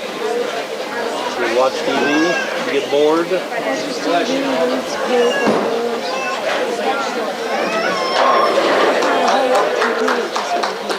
Well, no. All right, Andrea Whitfield just had a really nice strike on lane 4 for the Cyclone girls, and Caleb was just shy of leaving a 5-7 split on lane 6 for the varsity boys. Got another 10 or 7 pin up there for him to shoot at. Left a 4 pin in the last frame. See if he can adjust, as he did miss that 4 pin to the right. Ball just didn't quite come up enough.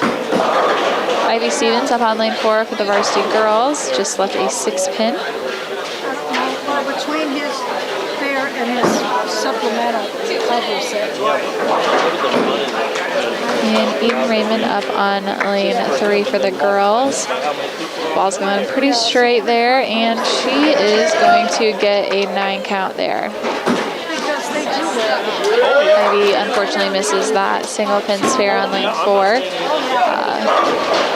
She's looking to get a few more frames in going into the second half of this game. Only has a strike and a spare. Unfortunately just hasn't been able to cover those spares or keep the ball on the lane that first ball, which is not helping her case right now. Hopefully we'll see a few adjustments made. Looks like Eden Raymond might just pick up this 5 pin on lane 3. She's going to, which is awesome. Right. Yeah, no. Because he'd done that, and he had the ball. And the emotion didn't have anyone for him to use. So, somebody that All right. Eden also might break her high 2-game series, which is just a 127. She's already sitting at a 120 right now for the day, which is awesome. Only 7 more pins until she can tie that, and we're only starting the 6th frame, so she's still got a few more chances and to work off of that spare that she had, which would be great. See, that's Daniel, my son. That's her dad. Oh, yeah. Logan Strom is up on lane 6 for the varsity boys. Knocked that 5-pin out of there, so he doesn't have a split to shoot at, which is always a good feeling. Seen a lot of those today, though, between the 5-7 and the 5-10. Just not quite getting through the 5-pin, which causes us to leave those corner pins in that 5-pin. Ball just doesn't quite come up enough to get through it all. Oh, you missed it, Logan. Logan pulls that ball a little bit too far to the left and misses that 7-pin. Hopefully can recover easily in the 8th frame for the boys. Really, I got Got Andrea Wright-Felt coming off of a single strike in the 5th frame on lane 3, so we'll see if she's able to double up on that, which would be great for the varsity girls. And she's going to go Brooklyn, and she's going to get it.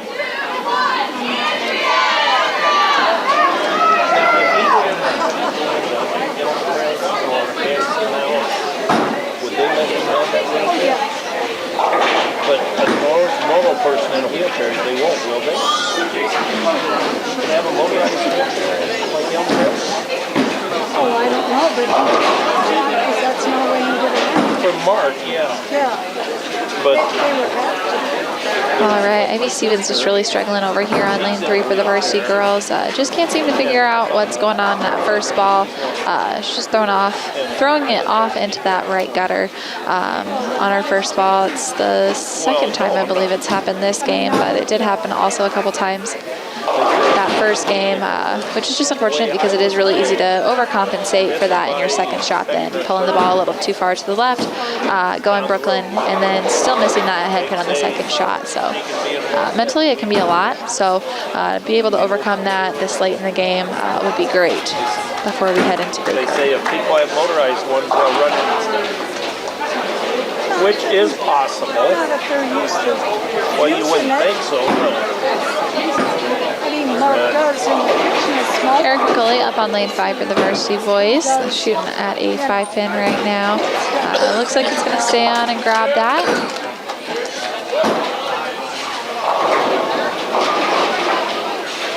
Now, Crazy Pete, somebody give him this one.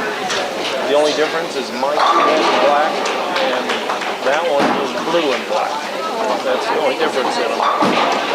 All right, as we are about halfway through this second game on all accounts, we'll take a quick minute to thank our sponsors again. Our sponsors for the 2024-2025 season is Pizza Ranch in Harlan, Cyclone Lanes, KNOD Radio, Keys Auto Center, Fairway in Harlan, United Bank of Iowa, Do It Best Hardware, Kentucky Swampler, The Agency Insurance, Western Iowa Medical, Dr. J's Family Eye Care, Cyclone Seed and Chemical, Shelby County State Bank, Hamilton Financial Services, Hanson House Senior Living, Polly Jones Funeral Home, Mercy Medical Center, Physical Therapy and Rehab Services, and the Peterson Family Wellness Center and Lewis Family Aquatic Complex. Again, thank you to our sponsors. Well, I know how much his engine costs, and the stuff has been replaced. Most of the stuff has been replaced. Yeah. So it's basically like new. So, in a way, and that's when I know it costs more, because it has the one he's got now. I don't know what. Donnie Smith pulls that first ball a little bit on lane 5, misses the head pin to the left. He's coming off of a double, so it'd be good to see him run this one down. They said the biggest thing on mine is replace the brushes on the motor. And he's not going to be able to come up and get that head pin off of there. Knocks a 3 down, but not the head pin. Little brushes. I've got Caleb Ernst coming up on lane 5. And McKenna Erickson is finishing up her 7th frame on lane 4. Just going for the 4-count conversion. And she has a good chance of getting this. Unfortunately misses that 2-pin. Probably not. Next we'll see Eden Raymond. Again, she's very close to breaking her 2-game series for this season. She's got a 42 in the 6th, looking to add some count to that off of her first ball after the spare. Talk to your mom.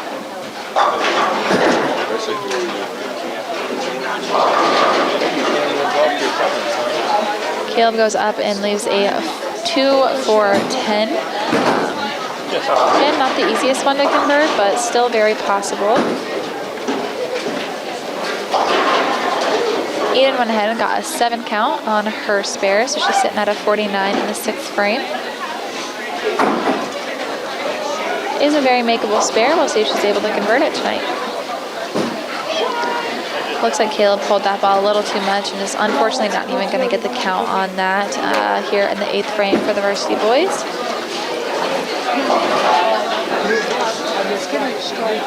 No, because the way my lungs are and everything, someday I'll probably be in it. Eden converts the spare.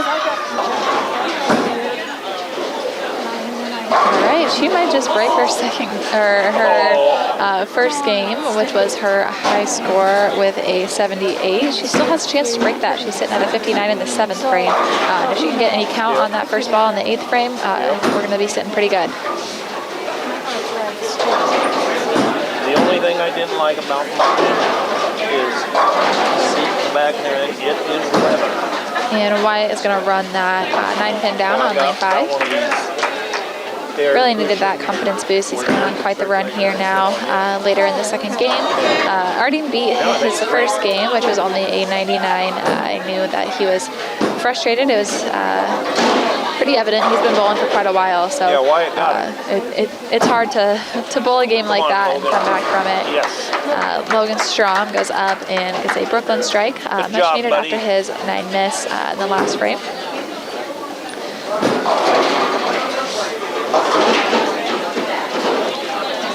We are heading into the 9th frame here on the varsity boys side of things.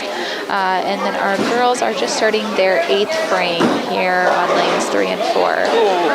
Junior varsity boys are about halfway done with their 9th frame and their 2nd game, so they'll get a little bit of a break before we head into Baker. Jason McDaniel sends a messenger to knock out that 5-pin and get a strike in the 9th frame here today. Katie Stern is able to convert her spare there on lane 4. We've got Eden Raymond up again on lane 3. We'll see if she's able to get some good count on her 7th spare from the 7th frame. Excuse me. Fortunately, that's headed right for that left gutter, but we'll see if she's able to get some good count to make up for that here on the 2nd ball. Andrea Wright-Felt up on lane 4, looking to triple up on that, and she does. She's got a nice little 3-bagger going for her.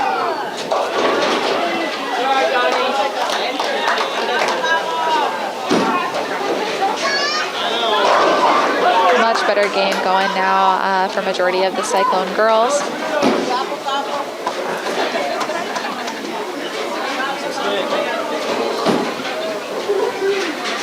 Eden hangs on just to get one of those pins. She's sitting at a 60 now.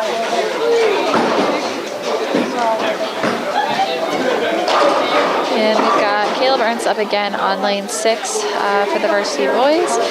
Coming off of a tough 8th frame. We'll see if he's able to redeem himself here with all 10. Not quite. Got a 9 count there. Left a 10 pin. We'll see if he's able to convert this.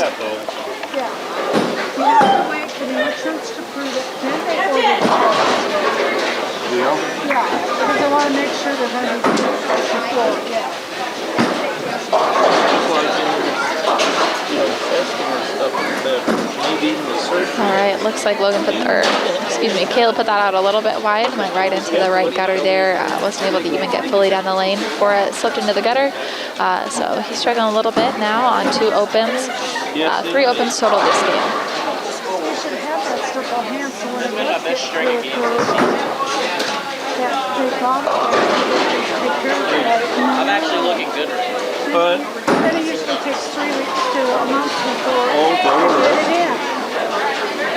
After it's been pretty quick. you would think they would, yeah. I mean, what's the difference in that? Car dealership, all the parts they stock. Yeah, Wyatt just left a baby split here on lane 6. Got the 310 up there. Katie Stern walks away from her 8th frame with a strike on lane 3. We've got Andrea Wrightfeld up. She's coming off of a 3-bagger, so we'll see if she's able to put another 10 back for a 4-bagger, which would be awesome for our Cyclone girls tonight. Oh, you got the 1. That's better than nothing. Better than nothing. Fortunately, Andrea Wrightfeld let go of that a little bit wide, and it went into the gutter about halfway down the lane. So we'll see if she's able to get some count on this second ball to help her score a little bit. All right, she got an 8 count on there, which is very good still. And Logan's got a 9 count here on lane 6 for the varsity boys for his 9th frame first ball. Eric McCulley starts off his 10th frame with a strike, going up for a second shot in the 10th frame. And looks like he's going to go Brooklyn here and knock all 10 back again. He's currently sitting at a 166, which means he's already beat his 2nd game. You got 1, oh no, this is 10th frame now. I thought that was 10th.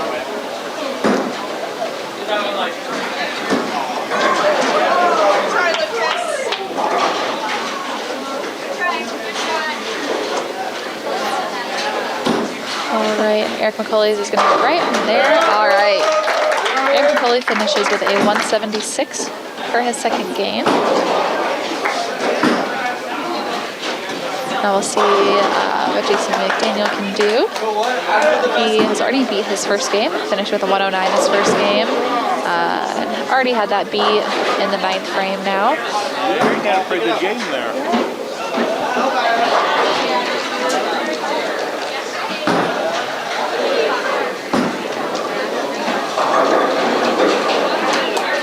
Nice conversion by Lane Howard on lane 6, had a 2.78.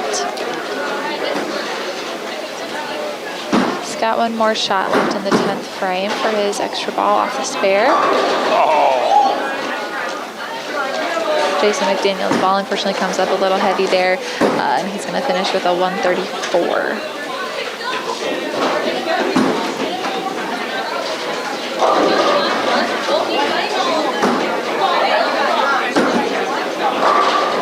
Sonny Smith is going to go for the Brooklyn strike for his first ball of the 10th frame, sitting at a 136 right now. He'll have 2 more shot attempts in the 10th frame now.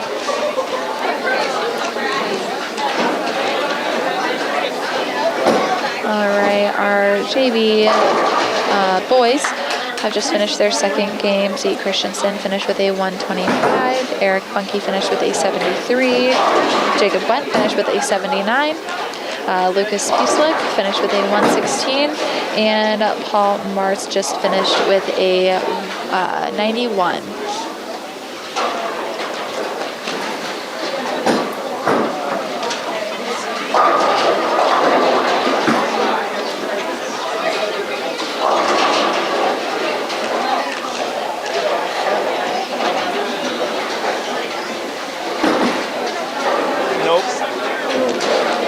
Donnie is unfortunately going to miss that 8 count, or that 2 count spare. Went for strike, 8 count and a miss, finishing with a 144, which still was higher than his first game of a 128. So far all of our boys have improved.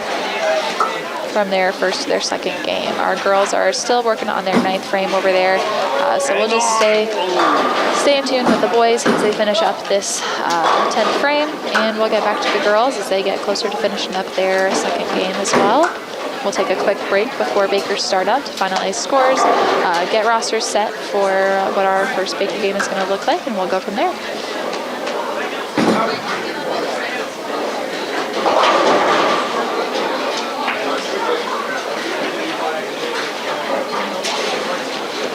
Caleb Ernst started with a 7 count in his first ball of the 10th frame. He's got a 1, 2, 4 up there. Hopefully he's able to run this down. Oh, hung onto that ball a little bit too long. Still going to be able to convert that. Looks like it's stuck on his thumb a little bit. Almost didn't hit the lane until it got to the arrows. I can tell he's a little flustered about that shot.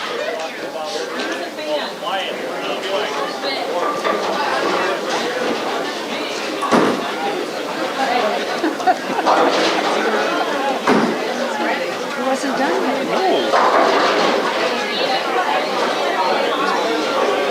All right.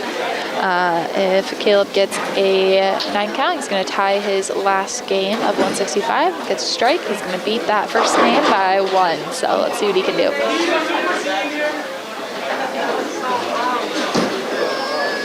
And he's going to get 8. So going to miss that by 1. And he's going to drop 1 from his last game, but still very consistent.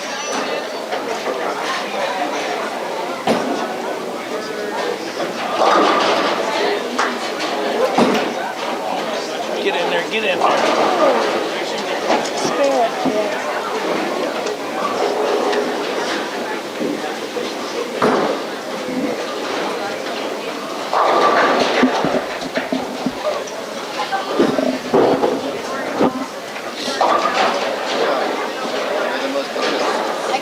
All right, Chase Meisner's going to finish with a 135 for our OABCIG Falcons. Nope, he missed those.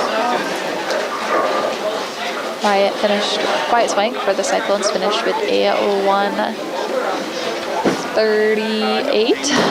All of those animations on the board. Takes a while to figure out what the extra score was sometimes.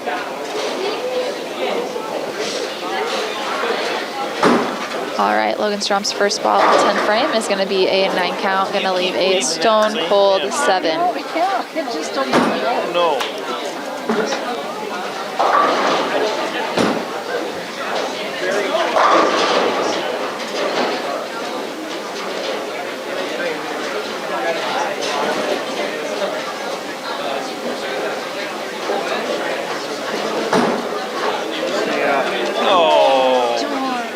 Logan unfortunately misses that 7 pin and finishes with a 151 for our boys. They will take a little break before starting Baker, make any adjustments they need to do, and go for any ball changes they might decide to make before heading into Baker. Our varsity girls are just starting their 10th frame. We've got McKenna Erickson up on lane 3, shooting at a 6 pin. And we've also got Katie Stern on lane 4, finishing up her 9th frame. First ball of her 9th frame is going to be a washout. So she's got the 3, 6, 7, 10 to shoot at. Best way to go about this is just kind of, for her sake, move to the left a few boards, move her strike shot from the 1, 3 pocket to the 3, 6 pocket.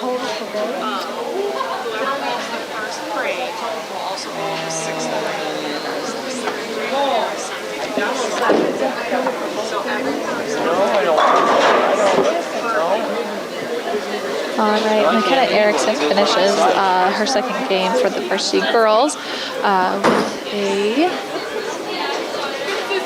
Oh, Katie picks up that washout on lane 4 for the varsity girls, which was an awesome finish for her 9th frame. Sets her up in a good position for her 10th frame. And McKenna Erickson finished with a 99, which is also what she had the last game. So consistency right there. Now we've got Eden Raymond up on lane 3. And Andrea Wrightfeld up on lane 4.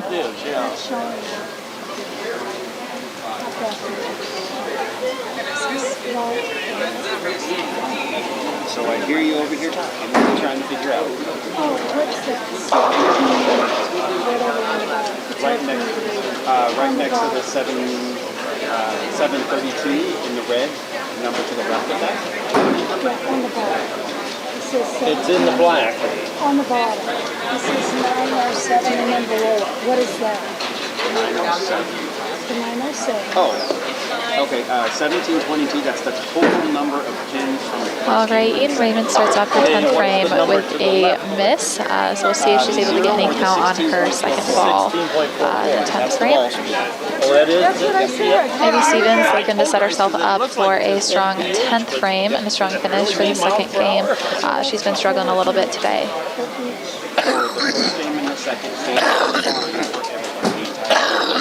Much better ball by Ivy Stevens on lane 4, right into the pocket, which is exactly what she needed.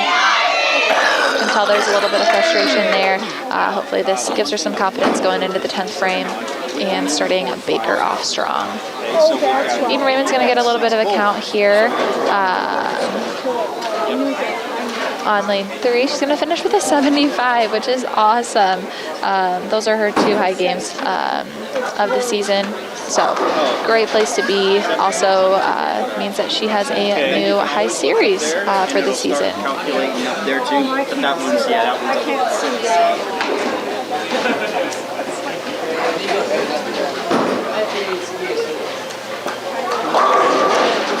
All right, Alyssa Funky starts her 10th frame off with a 9 count, leaves a 10 pin out there. So if you can read the big numbers down at the top, on the right-hand side, like it says,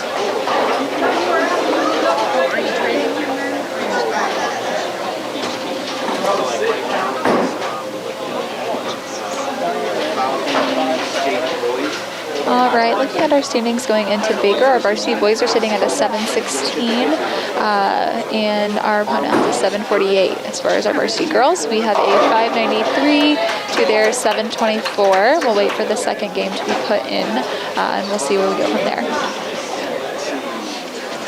Alyssa Funky finishes with a 125 for our varsity girls. All right, Katie comes off of that washout pickup and strikes for her first ball of her 10th frame. She will now have 2 more shot attempts to see what else she can do to get that score a little bit even higher. She had a 135 her first game, and she already has that beat with a 139 right now, plus whatever count she gets on the next 2 throws.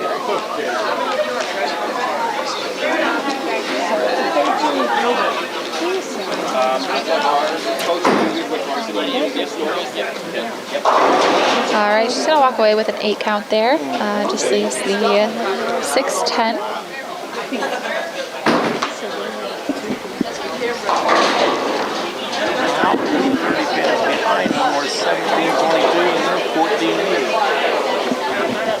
They only have 5 bowlers.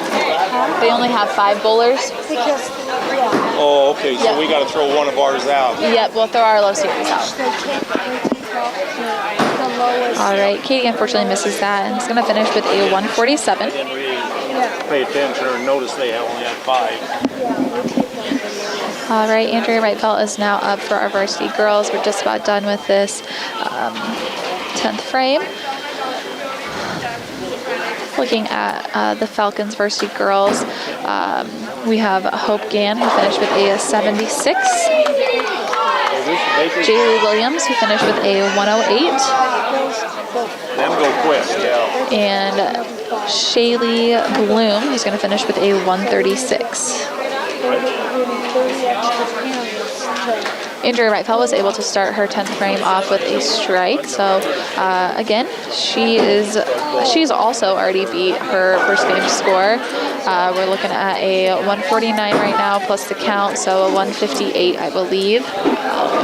Pardon me if my math is wrong.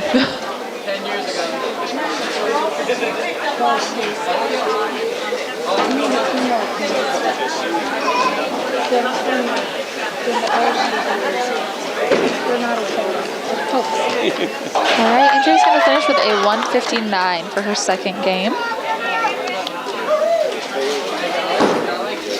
And Ivy Stevens is going to finish off the varsity girls here.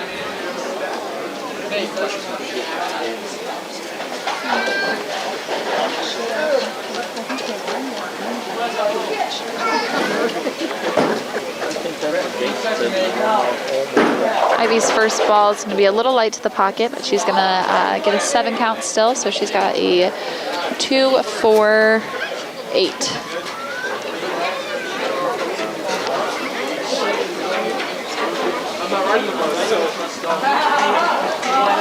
Kendra Baker for the Falcons finished with a 133 for her second game.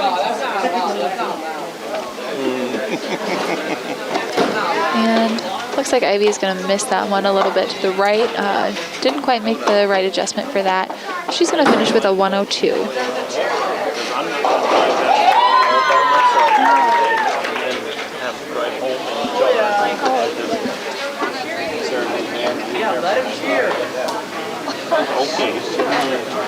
Oh no, I won't. He says, we'll come and pick you up and everything. All right, we have Lizzie Hoffling up for the Falcons. She is just coming off of a spare in the 10th, and she's going to put all 10 back and finish with a 128. I just don't like driving very far at all at night. You're right.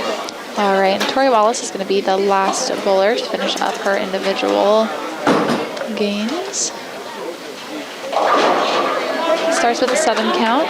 Unfortunately, kind of came down from her first game of a 172. Struggling a little bit this game. Oh, does she? Yeah, Tori! That starts at 7, doesn't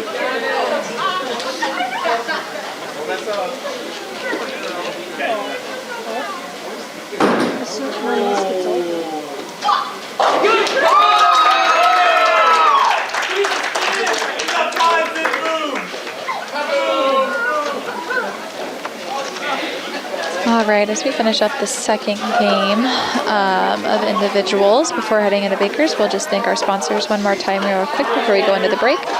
Pizza Ranch in Harlan, Cyclone Lanes, KNOD Radio, Keys Auto Center, Fairway in Harlan, United Bank of Iowa, Do It Best Hardware, Conducted Swampler, The Agency Insurance, Western Iowa Medical, Dr. J's Family Eye Care, Cyclone Seed and Chemical, Shelby County State Bank, Hamilton Financial Services, Hanson House Senior Living, Polly Jones Funeral Home, Murtu Medical Center Physical Therapy and Rehab Services, and the Peterson Family Wellness Center and Lewis Family Aquatic Complex. Thank you to our sponsors. Tori Wallace finished with a 119 for her second game. We'll take a quick break as they get the lanes ready for Baker, and we'll be right back shortly.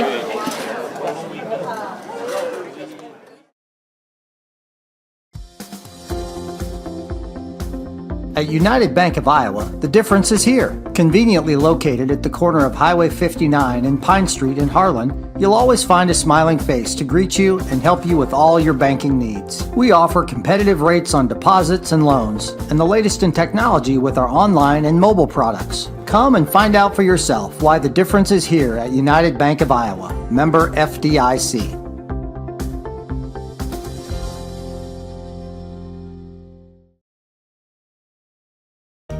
Looking for insurance coverage at competitive rates? As an independent agency, we are not tied to one insurance company. We work for you, the agency, located right across from City Hall. How do you game? Do you shoot your shot? Do you go for the goal? Or throw the high cheese? Whatever you do, our goal at Murtu Physical Therapy is to keep you in the game. Murtu Physical Therapy. Game on. At Polly Jones Funeral Home, compassion is our foundation. As a proud family-owned and operated business, we understand that during times of loss, empathy and understanding make all the difference. Our dedicated professionals, rooted in family values, are here to answer your calls and address your questions and concerns. With 3 locations in Harlan, Avoca, and Denison, we're available whenever and wherever you need us to provide customized services for every family we serve. Polly Jones Funeral Home, proudly serving our communities for over 90 years. Cyclone Seed and Chemical is your one-stop shop for all your agronomy inputs. Whether it's seeds, chemicals, fertilizers, or custom application, the staff at Cyclone Seed will work hard for your business. When you work with Cyclone Seed and Chemical, you'll have to build a bigger bin. Listen to 105.3 KNOD. KNOD covers local, state, and world news. KNOD covers your favorite local high school sports, the Iowa Hawkeyes and the Chicago Cubs. KNOD covers Brownfield Ag News programs. KNOD plays the hits you want to hear from the 60s, 70s, 80s, and 90s. KNOD has great advertising rates for your business. Call 800-876-KNOD for more info. 105.3 KNOD. At Keist Auto Center, it's our mission to be the automotive home of Ford, Chevy, and GMC drivers in Southwest Iowa. Conveniently located just off Highway 59 in Harlan, we provide a vast selection of new and used vehicles, exceptional car care, and always deliver customer service with a smile. As your hometown auto dealer, we strive to make every transaction an easy one. Call or stop by today to get in touch with a member of our team and let us know how we can serve you today. Keist Auto Center, proudly serving Southwest Iowa for over 31 years. Cyclone Lanes in Harlan is your total family fun entertainment center. Known for our homemade buttercrust pizza, we also offer great burgers and a variety of other sandwiches and sides, all available to eat in or carry out. Cyclone Lanes is available for birthday parties, company outings, and church youth groups. Laser bowling starts on Friday and Saturday evenings at 8 p.m. We invite you to come enjoy some fun family entertainment and great food at Cyclone Lanes in Harlan. If you grill it, he will come.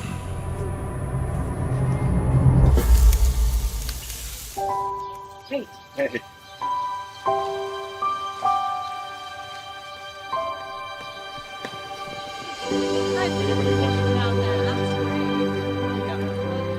Is this heaven? Nope. It's fairway.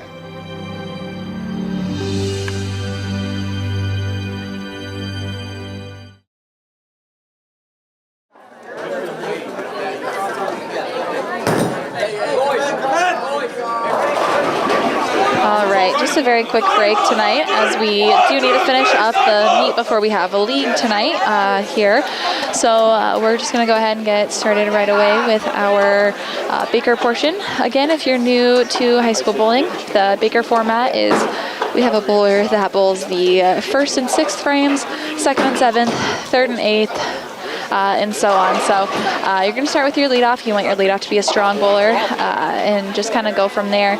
And then, of course, your fourth and fifth frames are also going to have your two of your stronger bowlers just to ensure that you're getting the most pins towards the end of the game when it counts. So for our varsity boys, our leadoff is going to be Caleb Ernst, who just went up for an 8 count.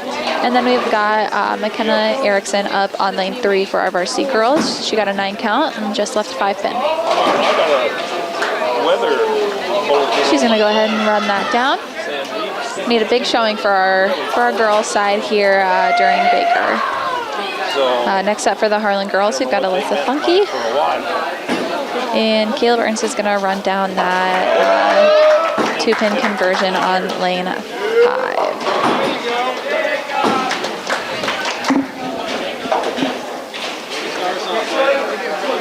Jason McDaniel is up for the varsity boys in the 2 spot.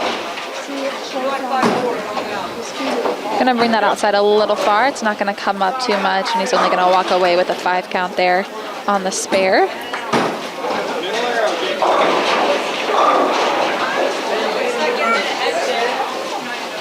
There's one, man.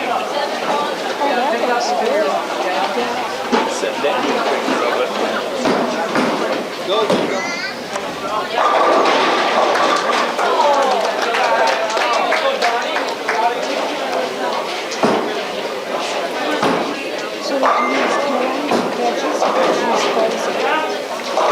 The corn and peas is frozen. The carrots, I cut them up myself. I cut the lettuce up myself. Cut the onion up myself. All right, Donnie Smith is up as the third bowler for the Harlan boys. Again, walks away with just a 4 count. Love to see he gets a higher pin count here on the boys' side. We've also got Katie Stern up on lane 3 for our girls. She also just got a 5 count there. So need to see some bigger count. This is where it matters. And my little puppy. Donnie's going to walk away with just getting 2 off of that count. And Katie's going to walk away just getting 3. Got Eric McCulley up on lane 5 now. The OABCIG boys are getting a little jazzed right now. They've got a double going into their 5th frame, which is huge. So they've got a lot of, going into their 6th frame. So that's huge. Good count is always a momentum sealer. It's really easy to get ahead of yourself. In Baker, sometimes you just have to remember to slow down and do what's best for you and your team. Our boys are struggling. We don't have a strike yet. As you can tell, we're only in our 4th frame as they are getting ready to finish their 6th. So like I said, easy to get ahead of yourself in Baker when you're bowling well. So sometimes you gotta take that momentum and just slow it down a little bit and refocus and make sure that you're staying on the right track. Eric McCulley, he gets his spare, and then we've got Ivy Stevens. She was bowling 4 for the varsity girls, and she converted her spare. Now we've got Andrea Wrightfeld up in the 5 spot, and Logan Strom up in the 5 spot for the boys. If I turn the ceiling fan on, Logan's going to go Brooklyn, and going to leave that 10 pin there. Before it gets over to it. That,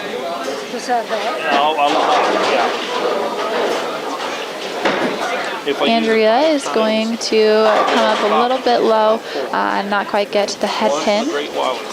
Going to leave a 1, 2, 4. I'll do it in the microwave.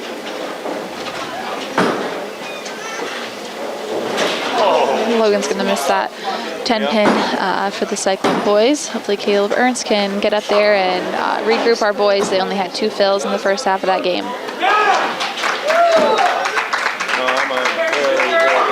Adrian Wright-Felt knocks down that the 1, 2, 4 on the girls' side, setting McKenna Erickson up for a strong 6th frame. I don't know if you ever knew Sonny Gomes out of Kirkman. Yeah, I knew that.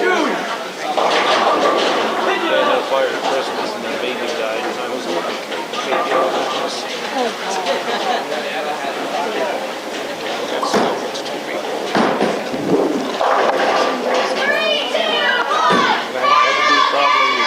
All right, McKenna is able to put all 10 back there and start the girls off strong for that second half. Caleb unfortunately misses his spare in the 6th frame. Got to get some momentum going for the boys. They're really struggling right now. Just need to find what's going to work best as far as a lineup. Might be making some changes after this first game. Melissa Funky goes up and gets a 7 count for the varsity girls. Just looking at some of their stats from earlier this year. Looks like for Bakers, our boys' high Baker game is going to be 187 for varsity boys. Varsity girls, their high is a 183. And then our JV boys, their high game is a 180. So all within 7 pins of each other. So just something to look at. Hopefully we can see maybe one of those records get broken today. I would love to see a 200 game, and I know Coach Kurtz and Coach Anderson would also love to see one of those up on the board. So we'll see if we can regroup after this first game and get something put together for our teams and see what we can do the last 4 Baker games.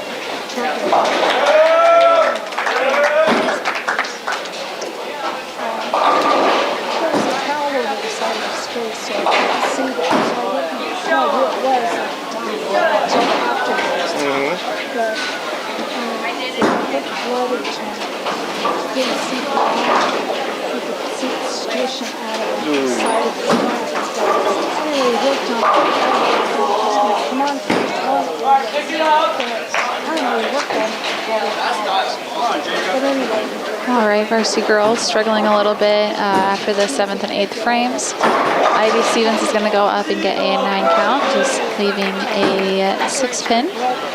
Then we've got Eric McCulley up in the 9th frame for the varsity boys. He left a 7-pin, and he's going to be able to run that down, it looks like.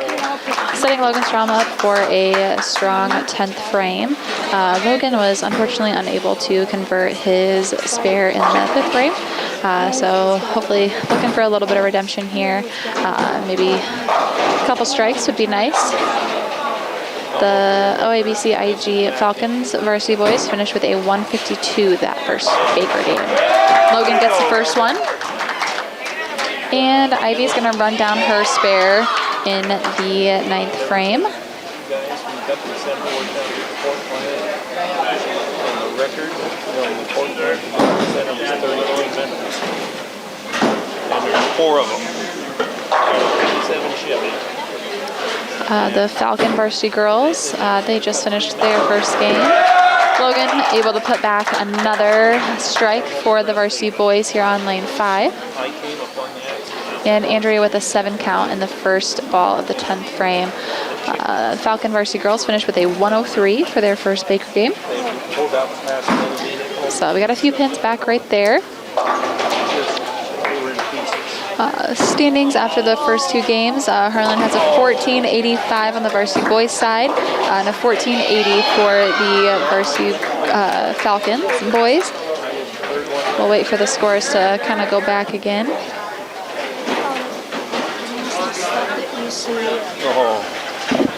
Thomas, can you write down standings for me?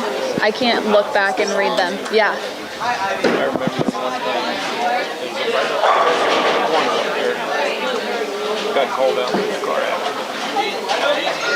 All right, our Harlan varsity boys finished with a 142 that first Baker game. And we couldn't get her out of the car, and they got the door open. I was down on my knees. And our varsity girls finished with a 139. Denny, you okay? Yeah, I'm fine. Just making sure you're okay. Yeah. All right, Caleb Ernst starts off the boys with a strike for their second game of Baker here. And we've got a lineup change for the varsity girls. We've got Alyssa Funky starting us off in leadoff. Denny, are you all right? What the hell's going on? And then we've also got Wyatt Swank in the 2-man spot for our varsity boys. He's going to find the pocket, and he's still only going to get a 7 count, unfortunately, left 4-5-7.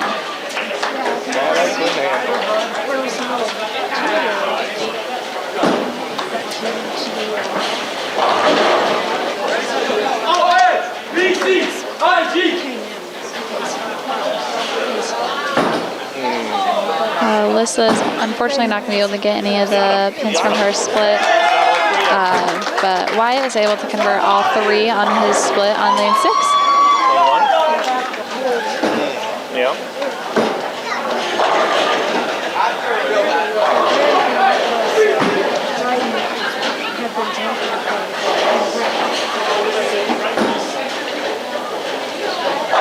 All right, Donnie starts the boys off the 3rd frame with a strike. Getting some momentum going for the boys. They're getting a little bit louder. And McKenna Erickson up for the varsity girls on lane 4. Starts with a 7 count. North of Harlan, 59. And Eric McCulley up for the varsity boys. He's going to go right into the pocket and left a 5-pin. Thank you. All right, just looking here, I had somebody grab me some scores for where the standings are at right now. So our Harlan varsity boys are sitting at a 1485. OABCIG boys are sitting at a 1632. Harlan varsity girls are at a 1225, and Falcon girls are at a 1316. Our Harlan junior varsity boys are sitting at a 995, excuse me, and the Falcon junior varsity boys are sitting at a 1240.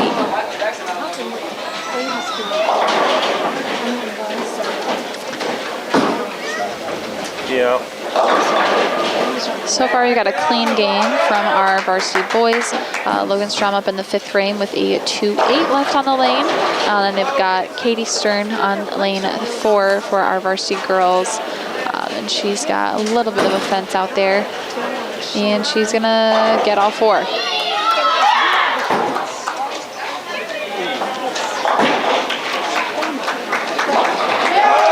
And Logan runs down that sleeper and gets the 8 spare. So now we're back to the start of the lineup with Caleb Ernst taking us into the second half of this second game. And we've also got Ivy Stevens up in the 4 spot on the women's side on lane 4. Coming off of a spare in the 3rd frame. I'd love to see some good count. She's going to go ahead and get a Brooklyn strike. We're going to go ahead and take it.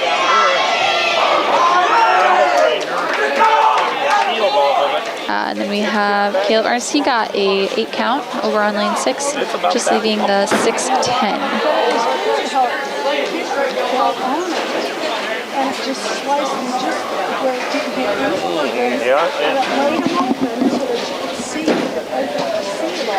Andrea Whitefeld is up for our varsity girls on lane 4. She's just going to knock 3 of them off there. We'll see if she's able to convert this. This can be a little bit tough, especially when you're missing that 9 pin back there. Caleb, unfortunately, picks the 10 off of that 6-10. So we're looking at Wyatt Swank now, hoping he can revive them. Looks like we just had a pinfall, though, so he's going to reset and hopefully regroup a little bit. Andrea was able to get another 4 count on her 5th frame, so now we're back to the beginning of the lineup for the varsity girls. All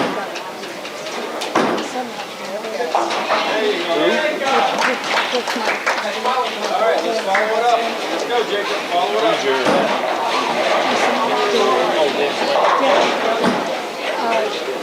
Alyssa Funky up for the girls on lane 4. Harlan's always sending me pictures of stuff. He goes over to Africa over there and he sends me pictures back. Oh, he goes over.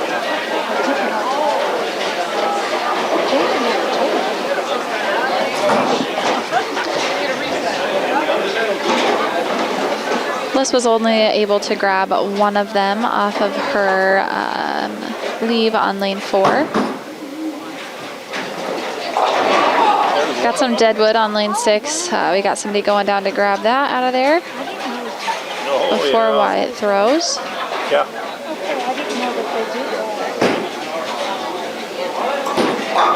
Well, that's not. Yeah, I can see that. Got Jake Dotzler on the run. He was a bowler, graduated 5 years ago, which is crazy. Feels like that makes me look pretty old. But he was one of the bowlers for the varsity boys for all 4 years of high school. He helps us out doing some lane work for my dad here at the bowling alley. All the work was worth it as Wyatt was able to come away with a strike for the boys in frame 7 there. So now we're back to Donnie Smith and we're going into the 8th frame. We've got Katie Stern up on lane 4 for our varsity girls. She's good.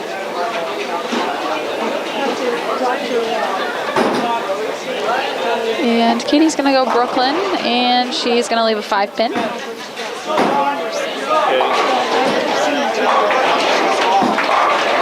Hylas has been mine forever, but he was gone. He was over in Africa when I got pneumonia. COVID pneumonia. And Tina in the ER and stuff, and she's the one that admitted me in the hospital. Fortunately, Katie did not convert that 5 pin there, so we're back to Ivy. She's going to hopefully set Andrea up for a big 10th frame. I'd love to see all 10 again from Ivy. Eric McCulley up for the varsity boys on lane 6, going into the 9th frame there. And Ivy is going to get a 9 count there, just leaving a 10 pin.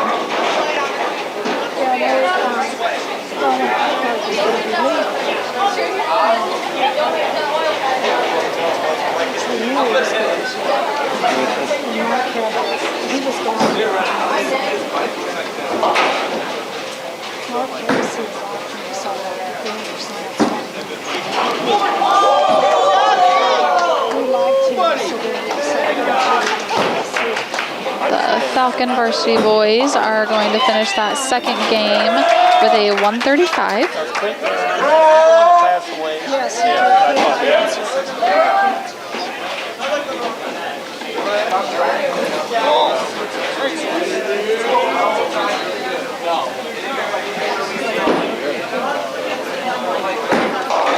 Yeah, when doctors came. Logan with a nice 9 count for our 10th frame here in the second game. Just leaves a 4-pin. And Andrew Wright this up on lane 4 for our varsity girls. Got a 6 count in the 10th frame. Looking to convert this to get a few extra pins on third ball in the 10th. Unfortunately, only converts 2 of those. So varsity girls are going to finish with a 109 that game. And they died. No more. The Falcon varsity girls finish with a 140 that game. Him and Carmel, you know, Jarvis.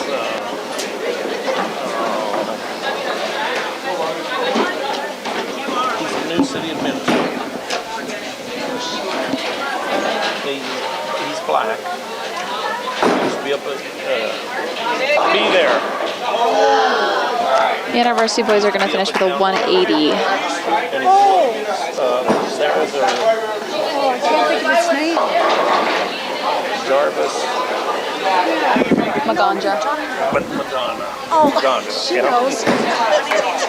But anyway, his wife, Sarah, her dad, she's from Eastern. Caleb. You wouldn't have beat it. It's a 187. Yeah. They go over there hunting quite a bit.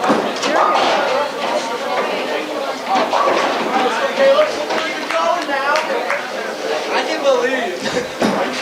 Yes, because I didn't know. That's cool that you All right, we're headed into the third game of Baker. We have McKenna Erickson up as leadoff for the girls on lane 3. Caleb Ernst up as leadoff on lane 5 for the boys. Oh, wow. Hudson's been over there. So he's got a room that has all these animals? He's been over there. Crossed over that the head pin over there, so this is a toughie. It's a 6 count, so you've got 4 out there, but you've got a sleeper. That 8 pin is a little bit to the left. It can be a little difficult to pick this one up. Just depends on how you approach it. Kenna Erickson was able to convert her spare on lane 3, so we've got Eden Raymond going up in the second frame for our varsity girls here.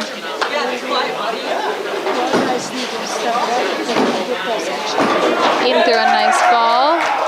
It's going to go straight down the middle. She's going to be able to get an 8 count. And Caleb was able to convert his spare there. Now I've got Wyatt Swank up in the second frame.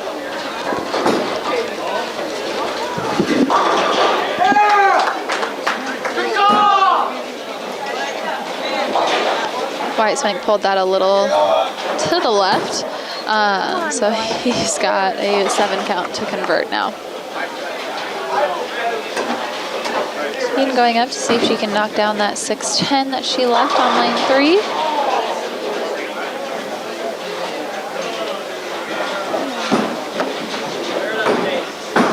And she might just get there. Oh, this angle's hard to read.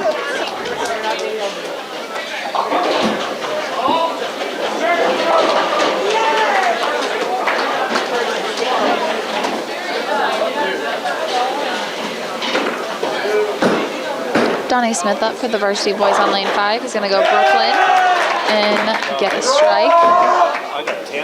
And we've got Katie Stern up on lane 3 for the varsity girls. She has a 156 left up there. That's going to be a tough one to convert. And Eric McCulley up on lane 5, looking to double up for the varsity boys. And looks good. It just isn't going to come up quite enough.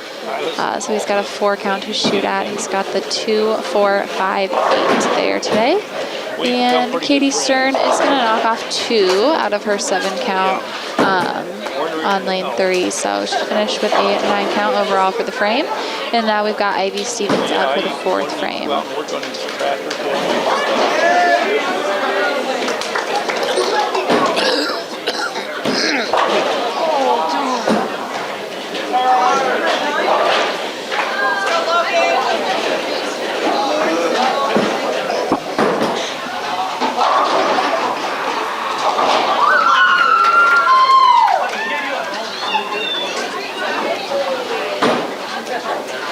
There it is.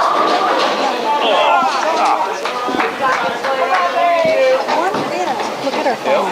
So bad. Keep going her phone.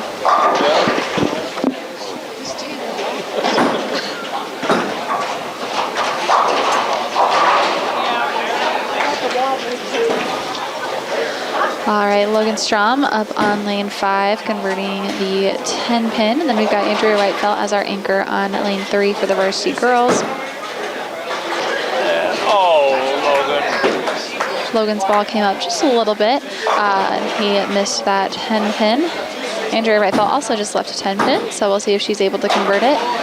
And hopefully Caleb Ernst can get some momentum going for the boys again. They're on 3 opens this game.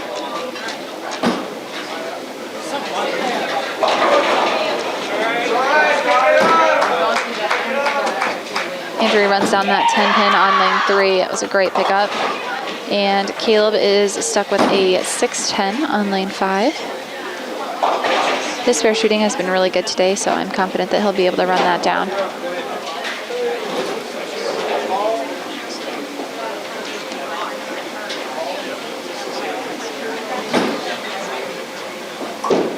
And there we go, he put that right back.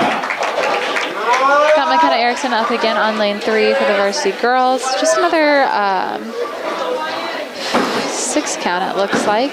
Got the 1, 2, 5, 9, it looks like. Get in there, get in there.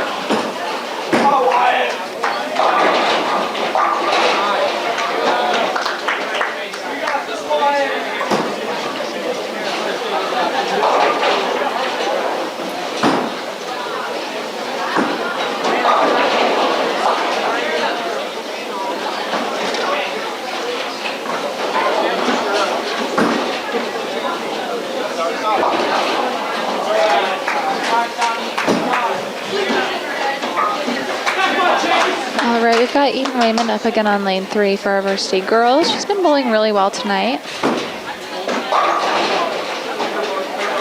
Fortunately, can't get that ball to hang on, and it goes into the left gutter. But we've got Donnie Smith on lane 5 for our varsity boys. He's going to get a 9 count.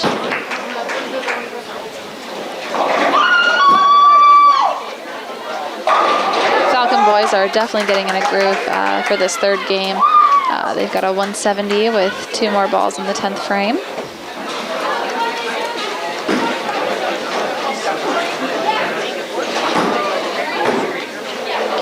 Much better second ball for Eden on lane 3. She's going to get a 9 count. Yeah, they are.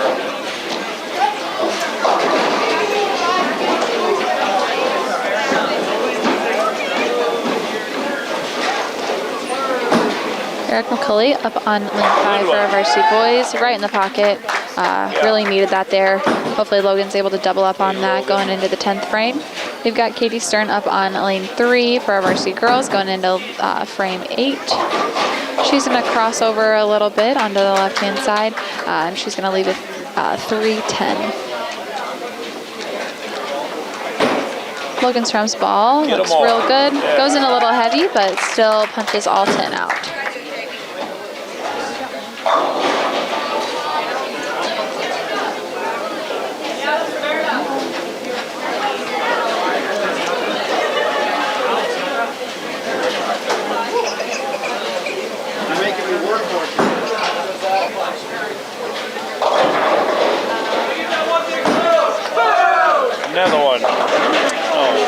That was a tough break for Logan on lane 5. Left a 4.67. Just go for count here.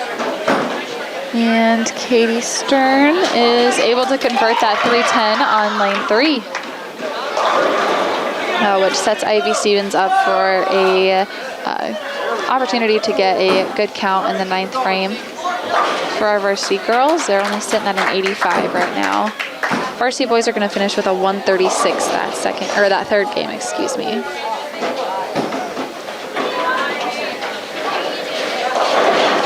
Ivy gets a 9 count and leaves a 10 pin in the 9th frame. Yep.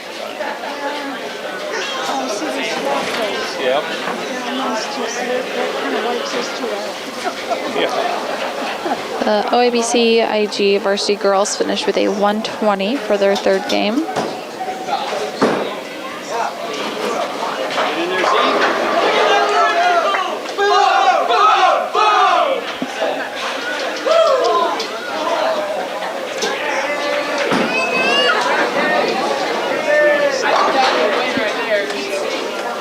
All right, now we've got Andrea Whitefeld up in the 10th frame, excuse me, for our varsity girls. She's gonna kind of go through the nose on that one, it looked like from my view, and leave the 610. You want to stay at reset on 7?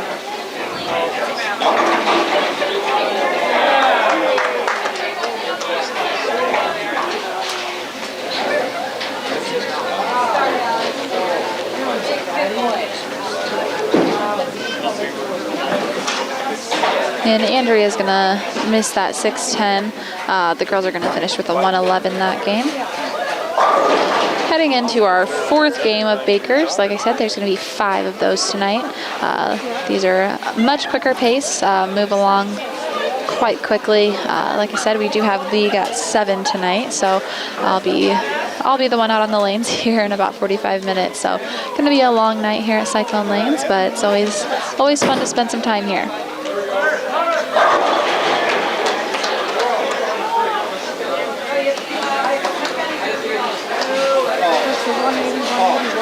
All right, we've got Caleb Ernst in leadoff still for our varsity boys on lane 6 here.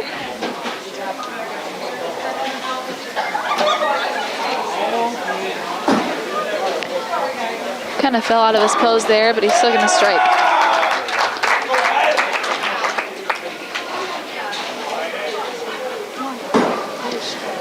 All right, we have Wyatt Swank in the 2 spot still.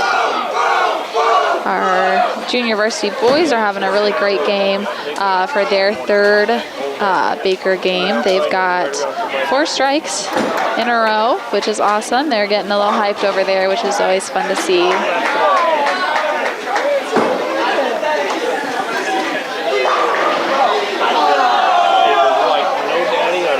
Just about had 5 in a row, but fortunately Lucas Peaslake just had to have that stone 8 there, but it was a really good ball off of his hand. That was going to be a crazy Yahtzee. They got 5 in a row. McKenna Erickson is bowling leadoff again for our varsity girls. She's got a 9 count over there, and Wyatt unfortunately just missed that 6 pin that he left on lane 6. So we'll see if Donnie Smith is able to get us going again and get that momentum back up. Had a couple pads down, and I don't know after I break coffee for a couple hours. Yep, he used the pad. Looks like McKenna's going to be able to convert that spare over on lane 4. So then it's going to be Alyssa Funky up on lane 4 for our varsity girls. She goes up and I don't listen when she comes running over. Clark said, come on, let's go. I don't know. So I have to put a sweater on her and take her out. So I can bundle up. Liz Funky just left a 5 pin for our girls on lane 4. And Donnie unfortunately missed that 6 pin in frame 3. Looking for Eric McCauley to get our boys moving a little bit better here. So she just had a sweater she has on all the time in the wintertime. Oh no, she's outside now. Dean goes outside, she does her job, she comes right back. No. Eric McCauley gets right into the pocket and puts all 10 back for a Cyclone strike. I just cracked the door open. Now we've got Logan Strom up, looking to double, get our boys back on track. Oh, okay. She has to go off of the cement, so I still have to take her. Katie Stern up on lane 4 for our varsity girls. Walk and then And unfortunately that just did not come off of her hand right, and she put that in the gutter. yeah, sure. And Logan's ball looks good, and just a stone 8-10 split right there. He was very surprised that even happened. It was a very good ball right into the pocket. Might have come up a little low, but still looked like a great shot.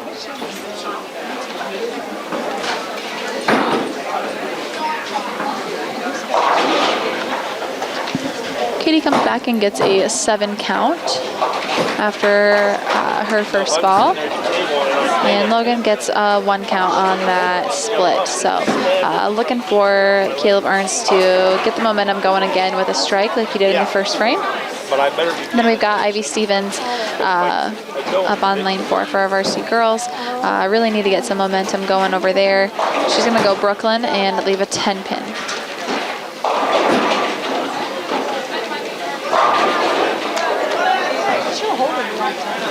Yeah, Mia does too. Looks good.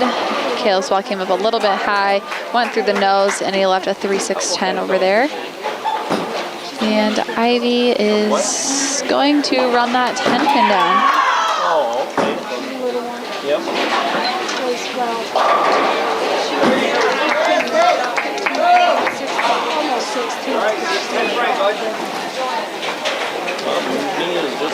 Got Andrea Wrightfeld up on lane 4 for our varsity girls. And she's going to go Brooklyn and leave a 5 pin. And Caleb's going to run down that 3-6-10. Ed. Like I said, just need some momentum for our boys over here on lane 6. They lost some pins the last game. And same for our girls. Not looking like we might come away with a win tonight, but they definitely fought through some struggles. There was sometimes that I could tell that they wanted to give up a little, but they've all persevered, powered through, and found something to work to at least get through the night. And they can revisit this in practice either tomorrow, or I'm sure they'll have practice tomorrow since there's a meet on Monday.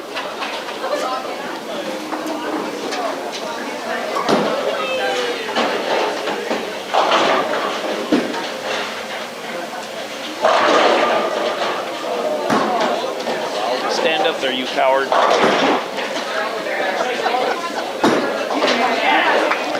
Wyatt Smith's able to get that 5 pin on lane 6, setting Donnie Smith up for his 8th frame.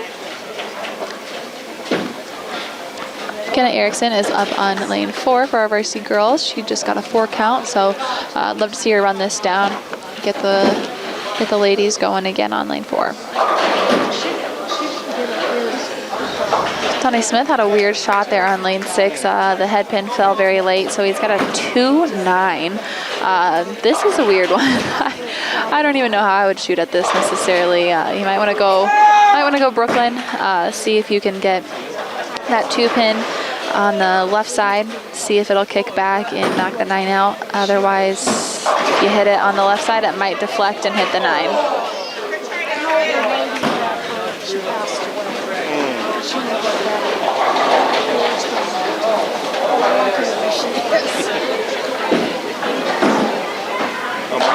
Mia, I got papers on her, but I had her spade.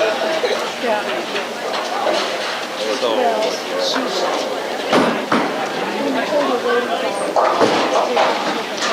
Eric McCauley up on lane 6 for our varsity boys just left a 6-10.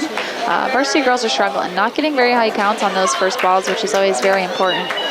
It's easier to shoot at a spare that's 1 or 2 pins versus one that's 5 pins or split. So I'd love to see them get some more count here in the next couple of frames and all of game 5, just to put them in a good spot, get their confidence up a little bit, especially before heading into their meet on Monday. Eric McCauley shoots at that 6-10 on lane 6, and unfortunately misses that to the left as well. easy to tell people are getting a little bit tired. And it is hard. We haven't had a whole lot of home meets this year. Just one more to go after this, so we've only had one other home meet. Still getting adjusted. It can be hard to be on the road and then come home after a few tournaments and meets on the road. So we'll see if they're able to pull something together on Monday when we bowl Red Oak for senior night.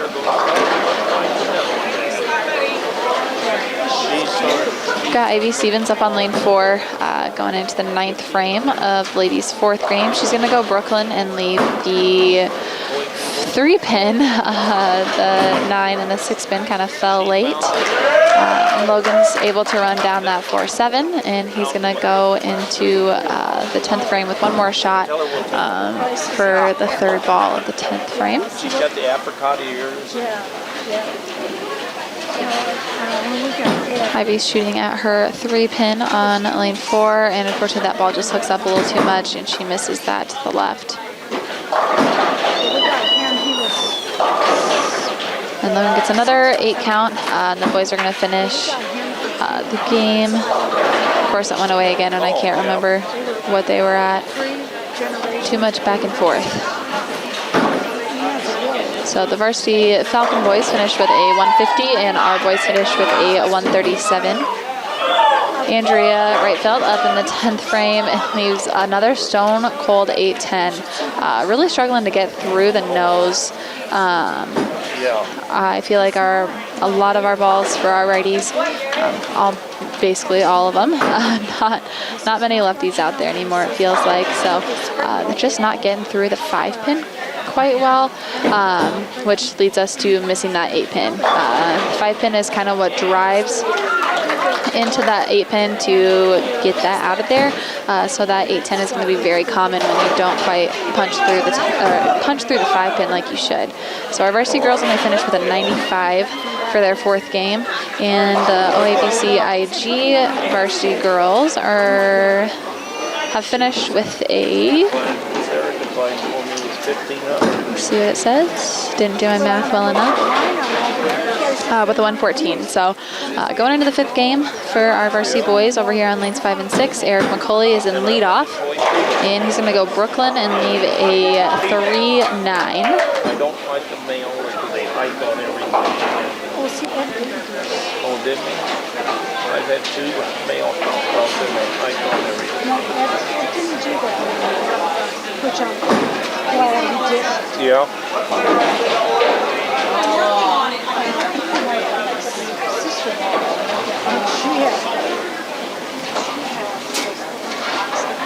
Oh, yeah.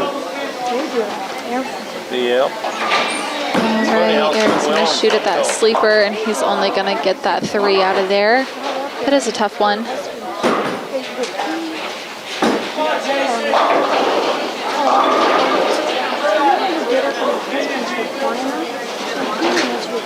Really?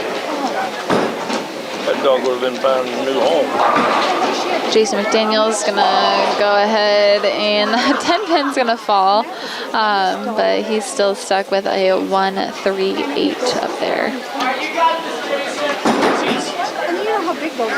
Yeah. Looks like our varsity girls are still deciding on a lineup with Coach Anderson, trying to figure out what needs to be done. We'll see what they decide here.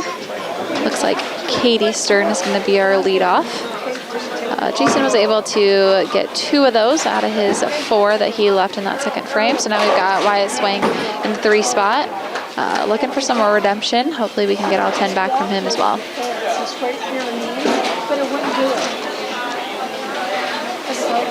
Hit the head in Wyatt.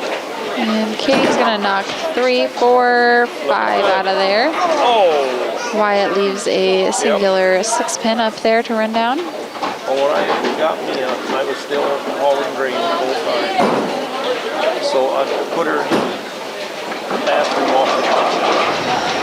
And that was all tile. And then I put her food in there, her bed, 2 toys. Then I put a puppy pad. And then I put a child. Katie Stern was able to knock 3 of those out of the 5 down. And Wyatt was able to convert his 6-pin. So now we've got Caleb Ernst up in the 4 spot. Good call by Coach Anderson and Kurtz. Caleb's been blowing really well tonight. We do need him in that four spot just to lead up to Logan's 5th and 10th frames. On the girls' side, we have Alyssa Funke up on lane 3. And Caleb Ernst, his ball looks pretty good. Maybe came in a little bit high, it looks like. And he's going to leave a 3-6. And Alyssa Funke's going to leave the big 4. So that's a big one. Obviously, again, just want to go for count on that. If she's got to go, she's down off the bed. We'll use it.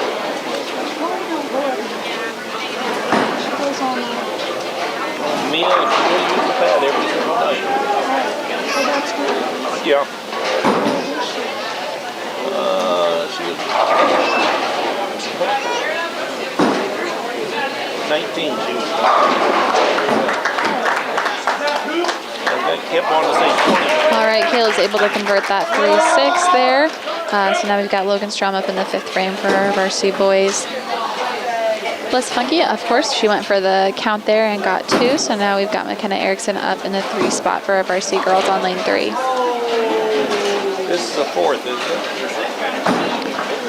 Oh, this is Logan Strom's going to go Brooklyn there and leave a 6 pin on lane 6. And McKenna Erickson is going to get the big 4 again. So, again, just want count on this.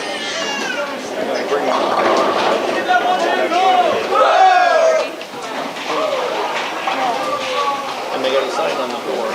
Every dog has to get on the loose.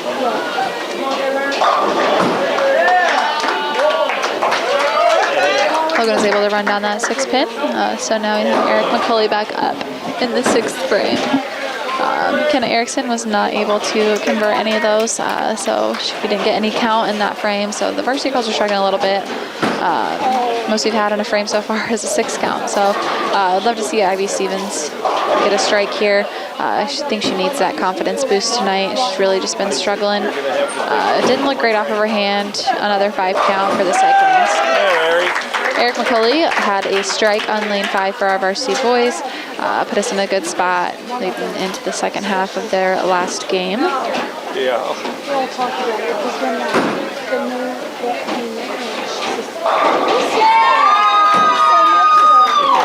Hoping Jason McDaniels hangs on there. It's like a 5 pin. Yeah. Ivy was only able to get 4 of those out of there. So only sitting at a 31 for our varsity girls. Hoping Andrea Reifel can get us on the right track with some type of fill in this 5th frame. Well, they all love me. And Jason McDaniel up for the 2nd ball in the 7th frame, seeing if he can run down this 5 pin, which looks like he's going to. And Andrea Reitfeld has a 5 pin.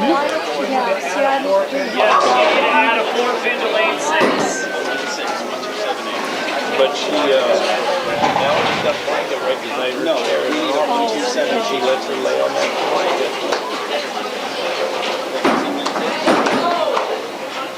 Head pin line. Andrea is unfortunately going to miss that 5 pin on lane 3.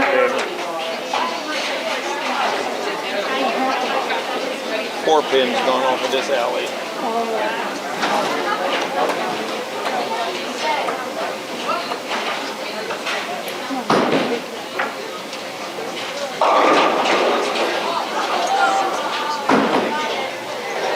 Looks like we needed to add a 4 pin to lane 6, so we have the front left fence up there. Jake's got that one covered again, so we'll wait for him to get back, and then the boys will continue play on lanes 5 and 6.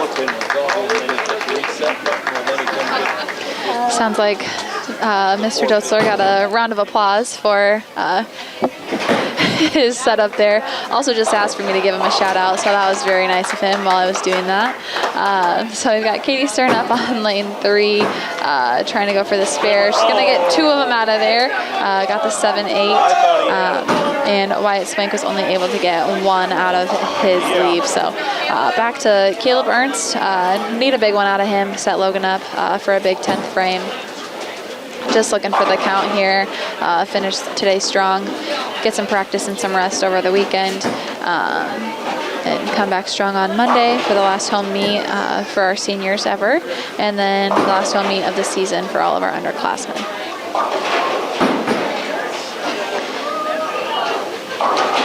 Caleb is 6'7", 10. Obviously, would love to see him convert this, as it is very doable, but we're just going to encourage count. Alyssa Funky up on lane 3 for the varsity girls. She's going to get a 6 count there, excuse me, and leave the 1, 3, 8, 10. Again, just count on this. Could easily get the 1, 3, 10 out of there, just depending on how she shoots at this.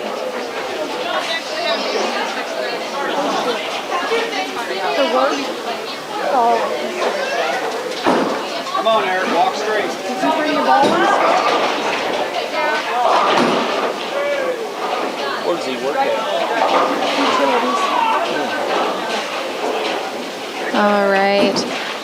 Caleb is going to go ahead and unfortunately not get any of those out of there tonight. So he is all done for the night. So we'll just kind of depend on Logan Strom, see if we can get some more count here so the boys can go out on a high note. The OABCIG varsity boys finished with a 164 for their last Baker game tonight, and the OABCIG varsity girls finished with a 115 for the night. Logan Strom gets a 9 count and leaves the 6 pin on lane 5 for the last frame of the night for our varsity boys. And then we have McKenna Erickson up in the girls' 8th frame with a 7 count. See if she's able to convert this for our Cyclones. Our JV boys are headed into their 5th frame of their last Baker game. Good one. Logan was able to convert that 6 pin tonight, so we're going to go ahead and give him one more shot. Hopefully he can go out with a bang and get all 10 tonight. Go out on a strong note. Like I said, practice a little bit tomorrow, get some rest over the weekend, prepare for Monday's meet. Ivy Stevens up for the varsity girls on lane 3. She's going to go Brooklyn and leave a 5 pin.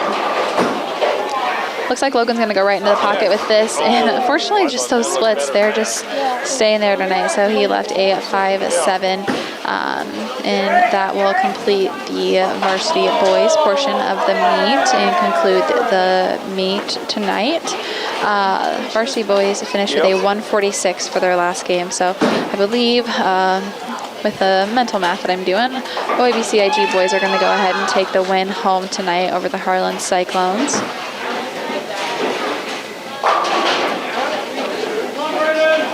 We'll give one last shout out to all of our sponsors as we finish the night off.